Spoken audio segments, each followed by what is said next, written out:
မိထွေးဖြစ်သူကမွေးစားထားတဲ့ကောင်မလေးကိုတရွာလုံးကြောက်ရတဲ့မုတ်ဆိုးကြီးစီကိုငွေ9ကျပ်တဲနဲ့ရောင်းပစ်လိုက်တဲ့ဇလန်းလေးပါတပုတ်လုံးစဆုံးဖြစ်ပါတယ်မင်္ဂလာဦးညမှာတော့ကျမဟာပျက်စီးယိုယွင်းနေတဲ့ပြင်ထောင်ကတင်လေးပေါ်မှာထိုင်ရင်းနှက်ခမ်းကိုတင်းတင်းစေးလို့ကြိတ်ငိုနေမိတယ်ငွေ2ကျပ်ထဲနဲ့တင်ကျမကိုရွာထဲမှာအကြမ်းတမ်းဆုံးအဆိုးဆုံးလို့နာမည်ကြီးတဲ့မုတ်ဆိုးစီမိထွေးကရောင်းစားလိုက်တာလေမြေကိုဒီလောက်နှစ်တွေအများကြီးကျွေးမွေးဆောင်ရှောက်ခဲ့ရတာအိမ်ကဆန်တွေစပားတွေကုန်လိုက်တာလည်းမနေဘူးခုတော့မြေကျေးဇူးဆက်ရမယ့်အချိန်ပဲအဲ့ချင်းကျိုးကအကျမ်းပရန်ရှိလာတယ်ဆိုပေမဲ့သူကအမဲလိုက်တတ်တော့မြေသားပြက်စားရမှာပါတော်တော့မိထွေးကရက်ဆက်စွာနှင်လွတ်ခဲ့တယ်။ချင်းကြောက်ဆိုတာကန်ဆိုးမိုးမောင်ကြပြီးငငယ်ကလေးကမိဘတွေကိုကန်ကျွေးချပွဲကွာစေခဲ့သူ။ငငယ်ကလေးကမိဘတွေကသူ့ကိုပြစ်ပြီးအဝေးမှာအလုပ်သွားလို့ရင်းပြန်မလာတော့ဘူး။ရွာသားတွေပြောပြချက်အရသူဟာတောတဲ့တယောက်တည်းဝင်ရဲပြီး15နှစ်သားမှာတော့ဝက်ဝင်မဲကြီးနဲ့အသက်လူတက်ပုတ်နိုင်ခဲ့တယ်တဲ့။လူအများစုကသူ့ကိုကြောက်ကြတယ်လို့ကျမလည်းကြောက်တာကြောင့်မြင်ရင်ရှောင်ပြေးနေကြ။ဒါပေမဲ့သူကငွေ9မှတ်နဲ့ကျမကိုဝယ်ယူလိုက်မယ်လို့ဘယ်တော့မှမတွေးခဲ့မိဘူး။အိမ်ကနေထွက်လာတဲ့နေ့ကချင်းတို့ကိုယ်တိုင်လာခေါ်ခဲ့တယ်။ကျမဟာအဝေးဟောင်းရဲရဲလေးတစ်ထည်ကိုဝစ်ဆင်ပြီးသူ့ရဲ့ညစ်ပတ်နံစော်နေတဲ့အိမ်ဝင်းလေးတွေကိုလိုက်ပါလာခဲ့ရတော့ကျမစဉ်းစားမိတယ်။ကျမဟာဒီဘဝမှာရေရှည်အသက်ဆက်နိုင်ပါဦးမလားဆိုတာစိတ်ထဲမှာတော့မိထွေးကကျမကိုမယောင်းခင်ငွေတွေကိုအထက်ထက်ရည်တွက်နေတဲ့ပုံရိပ်တွေပဲမြင်အောင်နေမိတယ်။ချင်းကျောက်ကလည်းစကားနေသူမှုကျမကိုအိမ်ထဲလမ်းညွန်ပြီးတာနဲ့သူ့အလုပ်သူရှုပ်နေတော့တယ်။ကျမကတော့အိမ်ဝင်းထဲမှာရက်နေရင်သွားရမလို့ထိုင်ရမလို့နဲ့တစ်တုံးတုံးလိုတောင်းတောင်ကြီးရက်နေမိရှာတယ်။ချင်းကျောက်တယောက်ချင်းတောင်းလေးဆွဲပြီးပြန်လာတဲ့အထိပါပဲ။သူကတစ်သားစာပွဲဟောင်းတစ်လုံးကိုဆွဲထုတ်ပြီးဟင်းခွက်တွေကိုချလိုက်တယ်။ထမင်းဖြူဖြူနဲ့အသားဟင်းတွေကျမမလုံမရှက်ရက်နေတာမြင်တော့သူကဟင်းတွေကိုခတ်ထည့်ပြီးထမင်းပကံနဲ့တူကိုကျမလက်ထဲအတင်းထည့်ပေးလာတယ်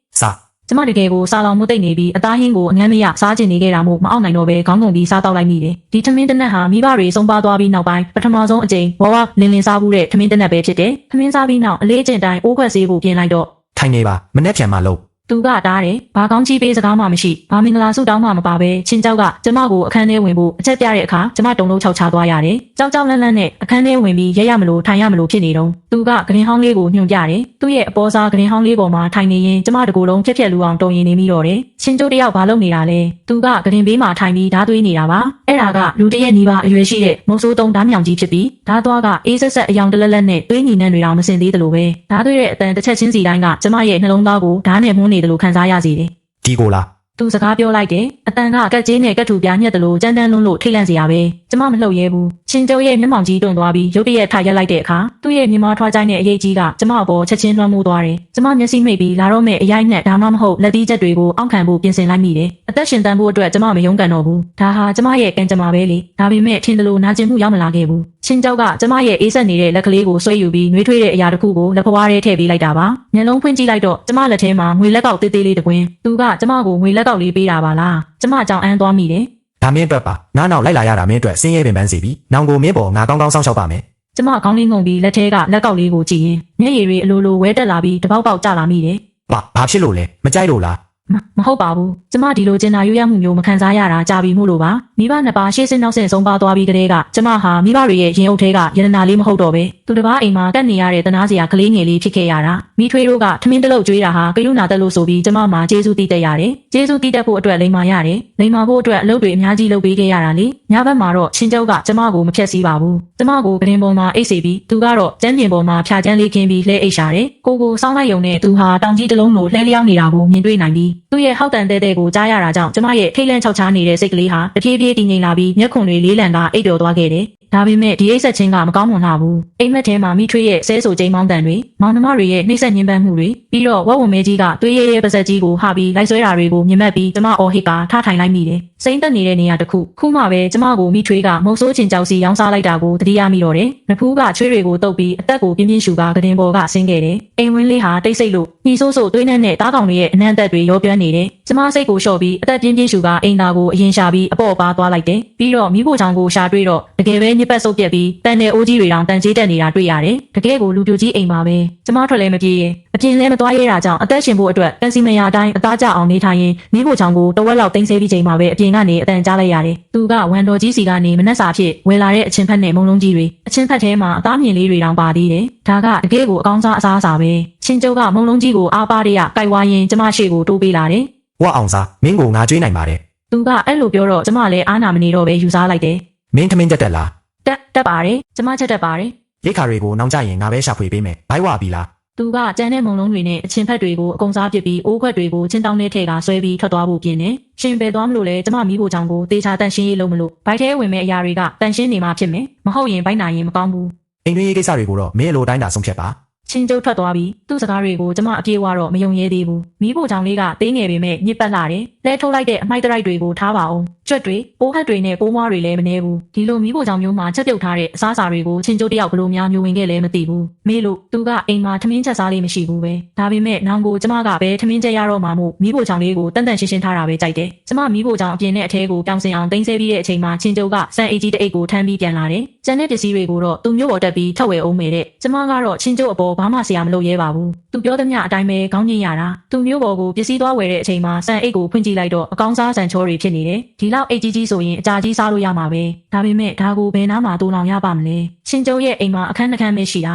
တစ်ခန်းကမိဖို့ကြောင့်နောက်တစ်ခန်းကမင်းညကအိတ်တဲ့အခန်းကျန်တဲ့အခန်းတစ်ခန်းကတော့တော့ခတ်ထားတယ်ကျမချက်ချင်းပဲစူးစမ်းကျင်တဲ့စိတ်ကိုရုပ်သိမ်းလိုက်တယ်ချင်းကြောက်ကိုသွားပြီးမစောမိစေဖို့တတိထားရမယ်မဟုတ်ရင်ဘလို့သေးလို့တေးမန်းတော့တိမှာမဟုတ်ဘူး အာမန် ကျမတို့ကိုလှည့်ကြည့်ပြီးအမိန့်ကိုစောင့်ဆိုင်နေမိတယ် ငါသားပေါက်စီဝဲလာတယ်စားလိုက်ဦး အသားပေါက်စီဆိုတာမိဘတွေဆုံးပါသွားပြီးကလေးကတခါမှမစားဘူးတော့တဲ့အရာပဲနူးညံ့အိစက်နေတဲ့ပေါက်စီပူပူလေးကိုချင်းကြောက်ကကျမရှေ့ကမ်းပေးလာတယ် မြန်မြန်စား ကျမလက်ကမ်းပြီးပေါက်စီကိုလှမ်းယူလိုက်တဲ့အခါနေအောင်အောက်မှာလက်ကောက်ဝက်ကငွေလက်ကောက်လေးကတလက်လက်တောက်ပါနေတယ်လက်ထဲကပေါက်စီကလည်းဖြူဖွေးပြီးငွေပြက်နေတာပဲတိုက်လိုက်ယုံနဲ့အသားဟင်းရည်အနှစ်တွေကရှားပေါ်မှာအရသာရှိလုံးလို့မိမောသွားရတယ်ကျမနှလုံးစားပြီးတော့နောက်ထပ်မယူရဲတော့ဘူးချင်းကြောက်ကနောက်ထပ်တစ်လုံးကိုယူပြီးကျမလက်ထဲအတင်းထည့်ပေးပြန်တယ်ကျမပေါက်စီကိုကင်ပြီးခေါင်းလေးငုံကတမြုံမြုံဝါးစားနေမိတယ် မိဖို့ချောင်းအတွက်လိုအပ်တဲ့ပစ္စည်းတွေအကုန်လုံးချင်းတောင်းထဲမှာရှိတယ်မင်းကြည့်ပြီးတင်းစေးလိုက်ဦးငါတက်တာနဲ့ငယ်သွားရှာဦးမယ် ချင်းကျုံရဲ့မျက်နှာပေါ်ကအမာယုတ်ကြီးကကြောက်စရာကောင်းပြီးစကားပြောရင်လည်းအေးဆက်ဆက်နိုင်လာတယ်။ဒါပေမဲ့နားထောင်ရင်နဲ့ကျမမကြောက်တော့ပဲလိမ္မာရင်ကျေးစွာခေါင်းကြီးပြလိုက်မိတယ်။သူ့ရဲ့ထွားကြိုင်းနဲ့ကြောပြင်ကြီးထွက်ခွာသွားတာကိုကြည့်ပြီးမှချင်းတောင်းကိုလှန်လို့ကြည့်မိတယ်။အိုးခွက်ပကံတွေစီစာဘဲငပိတ်တကြားတွေအပြင်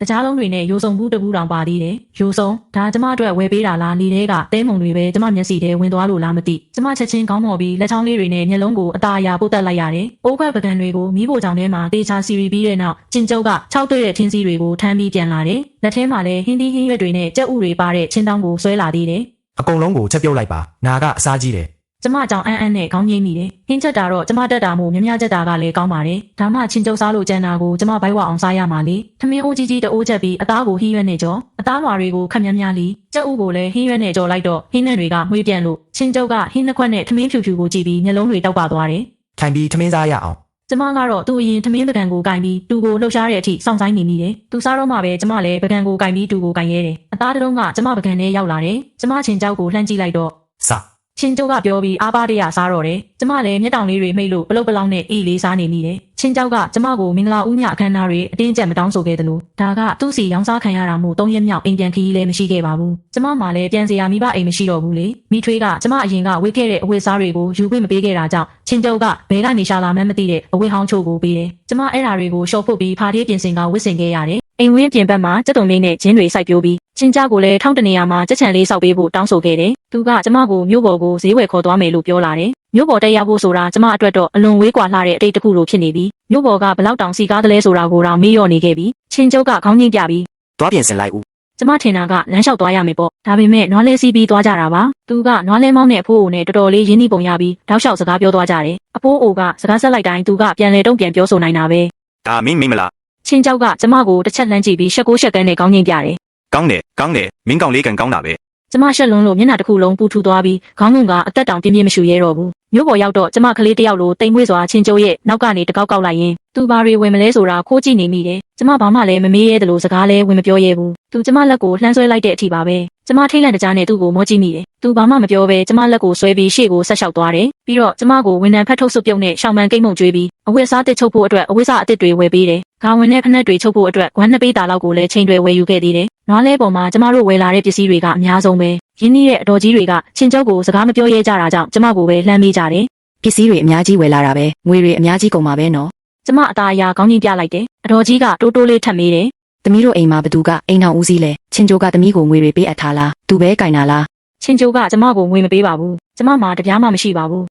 အဲ့လိုလား အတော်ကြီးကအတိတ်ပဲပါနဲ့ရေရွတ်လိုက်ပြီးကျမကိုတက်လက်ချင်းကြောက်ကိုတက်လက်ကြီးကနှုတ်ပိတ်သွားတော့တယ်အိမ်ပြန်ရောက်တော့ကျမပျော်ပျော်ရွှင်ရွှင်နဲ့ပစ္စည်းတွေကိုအိမ်ဝင်းထဲတည်ယူပြီးကြက်တွေကိုလည်းကြက်ချံထဲထည့်ဖို့ပြင်လိုက်တယ်ကျမနားမလည်နိုင်စွာနဲ့ချင်းကြောက်ကိုလှည့်ကြည့်လိုက်တော့သူကရင်ခွင်ထဲကနေပတ်စံအိတ်လေးကိုထုတ်ပြီးကျမလက်ထဲကိုအတင်းထည့်ပေးလာတယ် နောင်ကိုငါရှာသမျှငွေတွေကိုမင်းမဲအကုန်သိမ်းထားပါ ကျမစကားတွေတောင်ဖြစ်ကုန်တယ် ယောက်ျားကအပြင်လှုပ်မိန်းမကအိမ်တွင်းမှုကိုစီမံရတာပဲအိမ်ကငွေတွေကိုမင်းသိမ်းထားတာမှန်ပါတယ်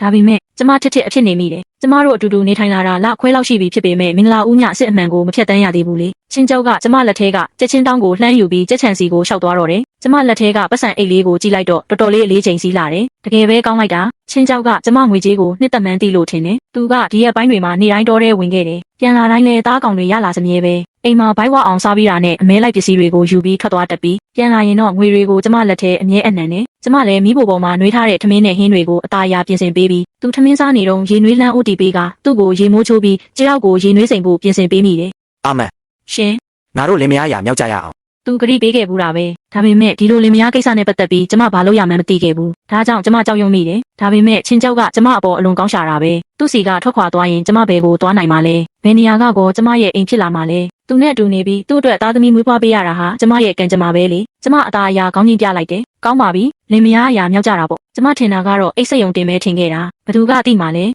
ချင်းကျောက်ကအနီရောင်ဆောင်တွေအိယာခင်းတွေနဲ့မောင်နှံစုံခေါင်းစွပ်တွေကိုပါပြင်ဆင်လာပြီးမင်္ဂလာဝိုင်းကိုတောင်အစင်သင့်လှုပ်ထားခဲ့တာကျမနဲ့သူအိမ်ဝင်းထဲမှာလာမင်းကြီးကိုတက်တေတီးပြီးအယိုသေးပေးကမင်္ဂလာဝိုင်းကိုတောက်ခဲ့ကြတယ်တကယ်ပဲချင်းကျောက်ကကျင်နာတက်ရှာပါတယ်မဟုတ်ရင်ပထမဆုံးအချိန်မှာကျမတော်တော်လေးနာကျင်ခံရခတ်မှတေးကြတယ်ပြီးတော့လင်မယားအရာမြောက်ပြီးနောက်ပိုင်းသူကကျင်နာလုံးလိုကိစ္စပြီးသွားတဲ့အခါကျမကိုဖတ်ထားပေးရှာတယ်ကျမရဲတင်ပြီးသူ့ကိုရေတစ်ခွက်လောက်ခတ်ပေးဖို့ခိုင်းစေမိတာတောင်သူဘာမှမဆိုင်မတော့ပဲထရက်ပြီးအပြင်ကိုရှောက်သွားခဲ့တယ်တကားဝရောက်တော့သူလှည့်မေးသေးတယ် ရေနွေးနွေးလေးတောက်မလားရေအေးတောက်မလား ရေအေးပဲဖြစ်ပါကျမရေချက်အေးတောက်ရတာကြိုက်တယ်ရေကိုစူအောင်တီးပြီးတန်ရှင်းတဲ့ရေအိုးထဲထည့်ထားတာမို့တောက်ချင်ရင်နှဲ့တောက်ရုံပါပဲချင်းကျုပ်ကရေခွက်ကိုကျမနှုတ်ခမ်းသားအထိလာတိုက်ပေးတဲ့အခါကျမအံ့အားသင့်သွားပြီးလှုပ်ရှားဖို့တောင်မေ့သွားမိတယ် တောက်လိုက်ဦး ကျမကတင်ပေါ်ပြန်လဲလိုက်တဲ့အခါမအောင်နိုင်ပဲနှုတ်ခမ်းလေးကွေးညွတ်ပြီးပြုံးမိသွားတယ်ချင်းကျုပ်ကစကားနေပေမဲ့တောထဲဝင်အမဲလိုက်ပြီးငွေရှာတတ်တယ်ရှာရသမျှငွေတွေကိုလည်းကျမလက်ထဲအကုန်အံ့နံပြီးပြမန်းနဲ့အလုပ်ကျမ်းမှန်သမျှကိုလည်းသူပဲဒိုင်ငံလုပ်ပေးရှာတယ်ကျမတခုခုပြောလိုက်တိုင်းသူကအမြဲတမ်းတုံ့ပြန်စကားဆိုတတ်တယ်ကျမတို့တိုင်ပင်ထားကြတယ်ငွေလေးနည်းနည်းထပ်စုပြီးရင်ဒီဘေးနားမှာအခန်းတစ်ခန်းထပ်ဆောက်ကြမယ်ပေါ့ချင်းကျုပ်ရဲ့အတွေးကပိုပြီးအမျှော်မြင်ရှိလာတယ်သူကမြေအောက်ခန်းတစ်ခုကိုတိုးတိုးတိတ်တိတ်တူးပြီးပစ္စည်းတွေနဲ့ရိတ်ခါတွေကိုတိုးလောင်ထားမယ်တဲ့ဒီကိစ္စတွေကိုကျမအပြေးအဝထောက်ခံမိပါတယ်မိထွေးကကျမစီကို2ခေါက်3ခေါက်လောက်လာရှာဘူးတယ်အဓိကကတော့ချင်းကျုပ်ကိုပြောပေးပြီးဝမ်းခွဲအကိုတွေကိုတောတဲ့အမဲလိုက်ခေါ်သွားဖို့ကိစ္စပါပဲကျမရင်ကျေးစွာညင်းပယ်လိုက်တယ်လောလောဆယ်အခြေအနေကကောင်းမွန်လာပြီဆိုပေမဲ့ကျမမှာသားသမီးလည်းမထွန်းကားသေးဘူးတစ်ချက်ကတော့ကျမကိုရောင်းစားခဲ့တာသူတို့ပဲလေကျမခုလိုကောင်းမွန်တဲ့ဘဝကိုပိုင်ဆိုင်ခွင့်ရတာဟာချင်းကျုပ်ကောင်းလွန်းလို့ဖြစ်တယ်လို့ကျမကိုယ်တိုင်လည်းတတိကြီးစွာထားပြီးနေရာတိုင်းမှာချင်းကျုပ်အလိုတိုင်းလိုက်ရောခဲ့လို့ရလာတာပဲသူတို့ကိုအလကားတက်တက်အကျိုးမြတ်သွားမပေးနိုင်ပါဘူးကျမနည်းနည်းကြက်လာတဲ့အဝတ်စားတွေကိုကြည့်ရင်ညဘက်ကျရင်အစားလျှော့စားရမယ်လို့တိုးတိုးလေးဆုံးဖြတ်လိုက်မိတယ် အာမန်ချင်းကျိုးအိမ်မှာရှိလား ကျမချက်ချင်းထားရက်လိုက်တယ်ဒါကရွာတွေကရိုးသားပြီးဖော်ရွေလာတဲ့အတော်ကြီးတစ်ယောက်ပဲကျမနဲ့သူကဆက်ဆံရေးအရန်ကောင်းပြီးအိမ်ဝင်းတွေကဟင်းသီးဟင်းရွက်ပြိုးပင်တွေကိုလည်းသူ့စီကပဲဝယ်ယူခဲ့တာသူတော်ရဲသွားတာမပြန်လာသေးဘူးအတော်ကြီးကပြပြတလဲအော်ဟစ်လာတယ် သွားပါပြီသူ့မိဘတွေပြန်ရောက်လာပြီနင်းတယောက်တည်းဘလို့ရင်ဆိုင်မလဲချင်းကျိုးရဲ့အမေကတော့နာမည်ကြီးစိုးသွမ်းရက်ဆက်ပြီးရှာရှည်ဆက်စုတက်တာနော်မှတ်မိသေးတယ်သူတို့ကလူငယ်လေးတယောက်ကိုလည်းခေါ်လာသေးတယ်ကိုးပုံတပုံကတော့ချင်းကျိုးရဲ့ညီဖြစ်မှာပဲ ကျမအတော်ကြီးရဲ့စကားကြောင့်အုံနောက်တစ်ခုလုံးမူးဝေသွားပြီးနားထဲမှာဝေါင်းဝေါင်းနဲ့မြည်ဟဲသွားရတယ်ဘာတူလဲ ချင်းကျိုးရဲ့မိဘတွေလေ ကျမချင်းကြုံမှာမိဘတွေရှိမှန်းသိပါတယ်ဒါပေမဲ့သူတို့ကအပြင်မှာအလုပ်သွားလုပ်တာ12နှစ်ကျော်လောက်သတင်းအစအနမရှိခဲ့ပဲနဲ့ခုမှဘာဖြစ်လို့ပြန်ရောက်လာတာလဲပြန်လာပြီးဘာလုပ်ကြမလို့လဲတေချာပေါက်အပြင်မှာအဆင်မပြေလို့ချင်းကျုပ်ကိုလာရှာတာပဲဖြစ်ရမယ် ဒါကငါတို့အိမ်လားဘာလို့ဒီလောက်တောင်စုပ်ပြတ်တက်နေရတာလဲ နှာခေါင်းရှုံပြီးနှိမ်ချတဲ့အတန်တန်ကြားလိုက်ရလို့ကျမချက်ချင်းအပြင်ကိုထွက်ကြည့်လိုက်တဲ့အခါထိုလူ3ယောက်ကိုမြင်တွေ့လိုက်ရတယ်တက်ကြီးရွယ်ကို2ယောက်နဲ့လူငယ်1ယောက်တက်ကြီးရွယ်အိုတွေရဲ့မျက်လုံးထဲမှာတော့ကောက်ကျစ်စင်လဲမှုတွေပြည့်နေနေပြီးလူငယ်ရဲ့မျက်လုံးထဲမှာတော့နှိမ်ချဆက်ဆုပ်မှုတွေနဲ့ နင်းကချင်းကျိုးဝယ်လာတဲ့မိမလင်အာမန်ဆိုတာလားငါကချင်းကျိုးရဲ့အမေနင်းရဲ့ရောက်ခတ်မှာပဲဘာလို့ကြောင်ပြီးရက်နေတာလဲမြန်ရေခတ်ပေးစမ်းရေငက်လို့တည်တော့မယ်ပြီးတော့အိမ်ကအကောင်းဆုံးအစားအစာတွေကိုချက်ပြုတ်အကောင်းဆုံးအခန်းကိုလည်းနင့်မလေးချင်ပေါင်အတွက်မင်္ဂလာခန်းမှာဖြစ်ပြင်ဆင်ပေးလိုက်ဦး ချင်းကျုံရဲ့အမေဝန်ကပြောဆိုရင်သူ့ရဲ့တွေးကံပုံမျက်လုံးစုံနဲ့အိမ်နဲ့လှည့်ပတ်ကြည့်ရှုနေတော့တယ်နောက်ဆုံးတော့သူကျမကိုလှည့်ကြည့်ပြီးမျက်လုံးထဲမှာနှိမ်ချဆက်ဆုပ်မှုတွေနဲ့ပြည့်နေတယ် ချင်းကျိုးဆိုတဲ့တားမိုက်ကပဒေသွားတာလဲအဖေနဲ့မေပြန်လာတာကိုထွက်မကြိုရကောင်းလား ဝန်ကအိမ်ထဲကိုဝင်ဖို့ပြင်တဲ့အချိန်မှာပဲချင်းကျုံကထင်းတွေကိုထမ်းပြီးပြန်လာခဲ့တယ်သူ့နောက်မှာတော့ဆက်ဆုပ်ချင်ကြတဲ့ရွာသားတွေလည်းပါလာကြတယ်ချင်းကျုံကမျက်မှောင်ကျုံရင်ထိုလူ3ယောက်ကိုစိုက်ကြည့်နေတယ်သူကသူ့မိဘတွေကိုတေချာပေါက်မမှတ်မိတာမို့အတန်ကအေးဆက်ဆက်နဲ့ ခင်ဗျားတို့ကဘသူတွေလဲကျွန်တော်အိမ်ကိုလာပြီးဘာလုပ်တာလဲ ချင်းကျိုးငါကမင်းမေလေးတေချာကြည့်စမ်းမှတ်မိသေးလား ဝန်ကချင်းကျုံရဲ့ရှေ့ကိုတိုးသွားပြီးသူ့ကိုကြည့်ခိုင်းတယ်ချင်းကျုံရဲ့အဖေကတော့ချင်းကျုံကိုဒေါသတကြီးစိုက်ကြည့်ရင် ဒီသားမိုက်မိဘအရင်ခောက်ကိုတောင်မမှတ်မိဘူးလား ချင်းကျုံရဲ့အဖေကဆဲဆိုချိန်မောင်းရင်ရှေ့တိုးပြီးချင်းကျုံကိုရိုက်ဖို့ပြင်ပေမဲ့ချင်းကျုံရဲ့ထွားကြိုင်းနဲ့ကိုလုံးနဲ့မျက်နှာပေါ်ကအမာရွတ်ကြီးကြောင့်ကြောက်လန့်သွားပြီးလက်ညှိုးထိုးဆဲဆိုနေုံပဲတက်နိုင်ရှာတယ်ရွာထဲကလူအချို့ကတော့ပွဲကြည့်ရတာအားမရပဲ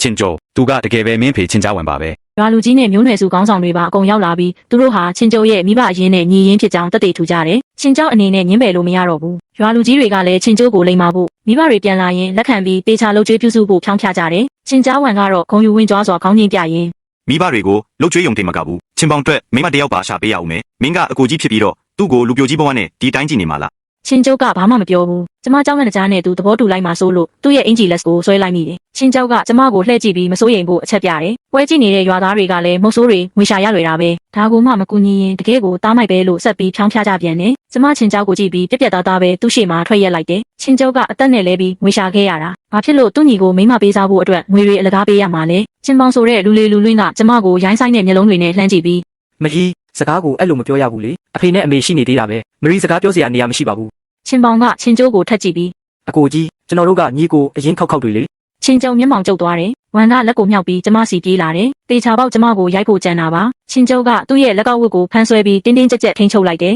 ဝမ်ကလက်ကိုအကြိမ်ကြိမ်ဆွဲထုတ်ပေမဲ့မရဘူး မင်းသားမိုက်မင်းမေရင်းကိုတားဆီးရဲတယ်ပေါ့ ချင်းကျုံကဝမ်ကိုလှုပ်လိုက်တာနဲ့ဝမ်ကချက်ချင်းမြေပြင်ပေါ်ထိုင်ချပြီးပေါင်ကိုပုတ်ကအော်ဟစ်ငိုယိုတော့တယ် ငါတက်မရှင်ချင်တော့ဘူးဒါကမိမရတော့အမေကိုမေ့ပြီးဒီလိုဘဝမျိုးမနေချင်တော့ဘူး ချင်းကျုံကမြေပြင်ပေါ်မှာအော်ဟစ်ငိုယိုနေတဲ့ဝမ်ကိုကြည့်ပြီးတော့ကျမကိုလှည့်ကြည့်တာ ထော်ဆန်းခင်ဗျားတို့ဒီလောက်နှစ်တွေအများကြီးသတင်းစာအနာမရှိပဲခုမှဘာလာလောက်တာလဲ ဝမ်ကအဲ့ဒီစကားကြားယုံနဲ့ချက်ချင်းထရက်လိုက်တယ်မျက်နှာပေါ်မှာမျက်ရည်တစ်စက်မှမရှိဘူး ငါတို့ကမင်းကိုလွမ်းလို့ပြန်လာစူးစီးတာပေါ့ပြီးတော့ဒီအိမ်ကလည်းငါတို့ရှိတုန်းကစောက်ခဲ့တဲ့အိမ်ပဲငါတို့ပြန်လာနေတာတရားတာပေါ့ ချင်းကျုံကခေါင်းညှိပြပြီး အိမ်ကိုခင်ဗျားတို့ကိုပေးနိုင်ပါတယ်ဒါပေမဲ့အိမ်ခွဲရမယ်အိမ်တွင်းပစ္စည်းတွေကကျွန်တော်ဒီနှစ်တွေမှာရှာဖွေဝယ်ယူထားတာမို့ကျွန်တော်ယူသွားမယ် မဖြစ်နိုင်တာ ဝမ်ကဆူဆူဝါဝါအော်ဟစ်လိုက်ပြီးဖိကံမျက်လုံးစုံနဲ့အိမ်နှက်လှည့်ကြည့်တယ်ဒီအိမ်ကိုကျမကတန်ရှင်းတက်ရက်အောင်ပြင်ဆင်ပြီးစနစ်တကျအလှဆင်ထားတာမို့သူကြည့်ပြီးအလွန်သဘောကျနေတာ မရဘူးအိမ်တွင်းပစ္စည်းတွေကိုတဲမသွားရဘူးမင်းတဲသွားရင်ငါတို့ဘာသုံးရမှာလဲ ဒါကခင်ဗျားတို့ကိစ္စပဲ ချင်းချားဝမ်ကချက်ချင်းပဲရွာလူကြီးနဲ့မျိုးနွယ်စုကောင်းဆောင်တွေရှေ့မှာဒူးထောက်ချပြီးငိုတောင်းပန်တော့တယ် ရွာလူကြီးခေါင်းဆောင်ကြီးတို့ကျွန်တော်အတွက်တရားမျှတအောင်လုပ်ပေးကြပါဦးကျွန်တော်မဟုတ်ရင် သူကချင်းချောက်ကိုအသက်ပေးခဲ့တဲ့အဖေပဲခုတော့သူကအိမ်ခွဲချင်နေတယ်မရဘူးသူသဘောမတူဘူးပေါ့ရွာလူကြီးနဲ့ကောင်းဆောင်တွေကခက်ခဲတဲ့မျက်နှာသားနဲ့ချင်းကျိုးကိုလှည့်ကြည့်ကြတယ်ချင်းကျိုးကထပ်ပြောတယ် အိမ်တွင်းပစ္စည်းတွေကိုခင်ဗျားတို့ကိုချန်ထားပေးလို့ရပါတယ်ဒါပေမဲ့ကျွန်တော်ရဲ့အမဲလိုက်ပစ္စည်းတွေကိုယူသွားမယ်အဝတ်စားစောင်းနဲ့သုံးဆောင်တွေကိုလည်းယူသွားမယ်အရေးကြီးဆုံးချက်ကတော့ကျွန်တော်မိဘဖြစ်ကနေအပြတ်တစ်ဖြတ်တောက်မယ် ချင်းကျိုးရဲ့စကားကမိုးကြိုးပစ်ချလိုက်တယ်လို့ပဲဝမ်ကကြားယုံနဲ့ရမ်းတောင်လိုပောက်ကွဲသွားတယ်လို့ကျမကိုယ်တိုင်လည်းအံ့အားသင့်ပြီးကြောင်အန်းသွားမိရတယ်မိဘအဖြစ်ကဖြတ်တောက်မယ်တဲ့ဝမ်လည်းသဘောမတူဘူးချင်းချားဝမ်လည်းသဘောမတူဘူးလေလေလွင့်လွင့်ချင်းပေါင်ကပါအော်ဟစ်နေကြတယ်ကျမမှာအမြင်ကျဲကျဲမရှိလာပေမဲ့သူတို့ဒီလောက်အပြင်းထန်ညှင်းဆန်နေတာဟာတေချာပေါက်ပရိရဲ့တခုခုရှိလို့ပဲဆိုတာသိပါတယ်ဒါပေမဲ့ဘာလဲဆိုတာတော့လောလောဆယ်မသိသေးဘူးဝမ်ကမိဘအဖြစ်ကဖြတ်တောက်ချင်ရင်ရတယ်ဒါပေမဲ့ကျမကိုရောင်းစားရမယ်ကျမကိုရောင်းလို့ရတဲ့ငွေတွေကိုသူတို့စီပေးရမယ်တဲ့သူအဲ့လိုပြောလိုက်တာနဲ့ချင်းကြောက်ဒေါသပုံထသွားပြီးချင်းပေါင်ကိုခြေထောက်နဲ့အဝေးကိုကန်ထုတ်ပစ်လိုက်တယ်ပြီးတော့အတန်အေးဆက်ဆက်နဲ့မေးတယ် မင်းပြင်မှာဘာပြဿနာရှာလာတာလဲ ချင်းပေါင်ကနာကျင်စွာအော်ဟစ်ရင်မရှိပါဘူးလို့ညင်းဖို့ပြင်ပေမဲ့ချင်းကြောက်ကသူ့ကိုလက်တီးချက်အချို့ချက်ချင်းကျွေးလိုက်တာကြောင့်အော်ဟစ်ငိုယိုသွားရတယ်ချင်းချားဝမ်နဲ့ဝမ်တို့ကချင်းကြောက်ကိုဆွဲထားပေမဲ့ချင်းကျိုးကဖယ်ထုတ်ပစ်လိုက်တယ် မပြောမယ်မရိုက်ပါနဲ့တော့ တကယ်တော့ချင်းပေါင်ကအပြင်ကလောင်းကစားဝိုင်းမှာငွေ100ဒင်းကားပြား100အကျွေးတင်လာခဲ့တာကိုငွေ100ဆိုတဲ့ပမာဏကိုကြားလိုက်ရတော့ကျမထိတ်လန့်တကြားနဲ့အသက်ရှူမသွားမိတယ်ပွဲကြည့်နေတဲ့ရွာသားတွေအပြင်ရွာလူကြီးနဲ့ခေါင်းဆောင်တွေပါထိုင်မနေနိုင်တော့ဘူးကြီးလက်တော်ရွာမှာငွေ100ဆိုတာထားပါအောင်ငွေ30ဆိုတာတောင်ကောင်းကင်လောက်ကြီးမားတဲ့ပမာဏလေချင်းပေါင်ကချင်းကျုပ်ကိုတွတ်ဒူးထောက်တောင်းပန်ရင်အသက်ကယ်ဖို့အသနာခံတော့တယ်ဝမ်ကလည်းချင်းကျုပ်ရှေ့မှာဒူးထောက်ကြသွားတယ်ရွာလူကြီးနဲ့ခေါင်းဆောင်တွေကလည်းချင်းကျုပ်ကိုအားလုံးကမိသားစုတွေပဲမို့လို့ဖြောင်းဖြကြပြန်တယ် ထော်ဆန်း ချင်းကျုပ်ကဒေါသတကြီးအော်ဟစ်လိုက်တယ် ခင်ဗျားတို့မိဘဖြစ်ကဖြတ်တောက်ဖို့သဘောတူရင်အိမ်ကိုခင်ဗျားတို့ကိုပေးမယ်အိမ်တွင်းပစ္စည်းတွေကိုလည်းပေးမယ်ပြီးတော့ကျွန်တော်ဝယ်ထားတဲ့လက်နေအေးကနဲ့မြေသုံးအေးကကိုလည်းပေးမယ်ပေါ့အကယ်၍ခင်ဗျားတို့သဘောမတူရင်ကျွန်တော်ချင်းပေါင်ရဲ့ခြေထောက်ကိုရိုက်ချိုးပစ်မယ်အတွေ့အတောင်းတဲ့လူတွေရောက်လာရင်သူ့ကိုကြိုးတုပ်ပြီးအပ်လိုက်မယ်တင်မလားရှင်မလားကျွန်တော်ဘာမှဝင်မပတ်သက်တော့ဘူး ဝမ်နဲ့ချင်းချားဝမ်တို့ကလယ်မြေတွေပါရမယ်ဆိုတာကြားတော့ချက်ချင်းပဲမိဘအဖြစ်ကဖြတ်တောက်ဖို့သဘောတူလိုက်ကြတော့တယ်စပားအိုးတွေခွက်တွေစံတွေတောင်ကျမတို့ကိုတခုမှမချန်ပေးခဲ့ပါဘူး ကောင်းပါပြီကျမရုတ်တရက်ငိုချင်းစိတ်ပေါက်သွားမိတယ်ကျမပင်ပန်းပန်းထိမ့်သိမ်းခဲ့ရတဲ့အိမ်လေးမရှိတော့ဘူးလေဒါပေမဲ့ကံကောင်းတာကချင်းကျိုးကျမကိုပေးထားတဲ့ငွေတွေကရှိသေးတာမို့တကယ်ကိုကံကောင်းခြင်းပါပဲချင်းကြောက်ကကျမလက်ကိုဆွဲကင်ထားခဲ့တယ်ရွာလူကြီးနဲ့ခေါင်းဆောင်တွေရဲ့တက်တေထူမှုအောင်မှာမိဘအဖြစ်ကဖြတ်တောက်ကြောင်စားကြုပ်ရေးထိုးပြီးနှစ်ဖက်စလုံးကလက်မနှိပ်ခဲ့ကြတယ်အဲ့ဒီနေ့ညနေဆောင်မှာကျမဟာအဝတ်စားတွေကိုရင်ခွင်ထဲပိုက်ဆောင်းတွေကိုကြောမှာပိုးပြီးချင်းတောင်းတွေကိုထမ်းထားတဲ့ချင်းကျိုးရဲ့နောက်ကနေတောင်ကုန်းပေါ်ကပျက်စီးနေတဲ့ဖျားเจ้าအဟောင်းစီကိုလိုက်ပါလာခဲ့ရတယ်ရှောက်လေကျမရဲ့ခြေလမ်းတွေကလေးလံလာလေပဲလမ်းကူးလက်မှာရက်ပြီးတောင်အောက်ကတစ်ချိန်ကကျမရဲ့အိမ်ဖြစ်ခဲ့ဘူးတဲ့အိမ်လေးကိုလှမ်းကြည့်မိတယ် အမန် ကျမချင်းကြောက်ကိုကြည့်ရင်ဝုန်းကနေငိုချင်းစိတ်ပေါက်လာမိတယ်ချင်းကြောက်ကလက်ကမ်းပြီးကျမမျက်နှာပေါ်ကမျက်ရည်တွေကိုတုပ်ပေးရှာတယ် မငိုပါနဲ့နားတို့မှာငွေတွေရှိသေးတာပဲအဲ့ဒီအိမ်ဝင်းကတကယ်တော့သူတို့စောက်ခဲ့တာပဲလေ သူတို့ကိုပေးလိုက်တာကလည်းပြီးသွားပါပြီပြီးတော့ချင်းပေါင်ကအောက်ခြေမရှိတဲ့တွင်းနဲ့ကြီးလိုပဲငါတို့ကအဲ့ဒီအိုးကွက်ကန်လေးတွေကိုဖတ်တွယ်ပြီးမလွတ်ပဲနေရင်ပို့ပြီးဆုံးရှုံးရလိမ့်မယ်ခုတော့ငါတို့ကအပြင်ဘက်မှာဘာမှမရှိတော့သလိုမိဘဖြစ်ကလည်းဖျက်တောက်ပြီးပြီဆိုတော့အကျွေးတောင်းတဲ့လူတွေလာရင်လည်းငါတို့ခေါင်းပေါ်ရောက်မလာတော့ဘူး ချင်းကျုပ်ကတောင်အောက်ကိုလှမ်းကြည့်ပြီး တကယ်လို့မဖြစ်နိုင်ရင်တော့ငါတို့တော်တဲ့ကိုပို့ပြီးနှက်အောင်ဝင်သွားကြမလားဒါမှမဟုတ်တခြားရွာကိုသွားကြမလားငါတို့မှလက်ရှိတဲ့ခြေရှိတယ်ဘဝကိုပြန်ပြီးတိစောက်နိုင်မှာပါ ဒါပေမဲ့ရေရှင်နေထိုင်ခဲ့တဲ့ကျမြုပ်ရာဇာတိရွာကနေထွက်ခွာပြီးတခြားရွာကိုသွားရင်ကိုစိတ်အေးချမ်းပါမလားတခြားရွာကရွာသားတွေကိုကျမတို့ကိုနှိမ့်ဆက်ကြမှာမဟုတ်ဘူးလားဇာတိမြေကိုစွန့်ခွာပြီးဘဝကိုကောင်းမွန်အောင်ဖျက်ဆီးဖို့ဆိုတာအဲ့လောက်မလွယ်ကူလာပါဘူး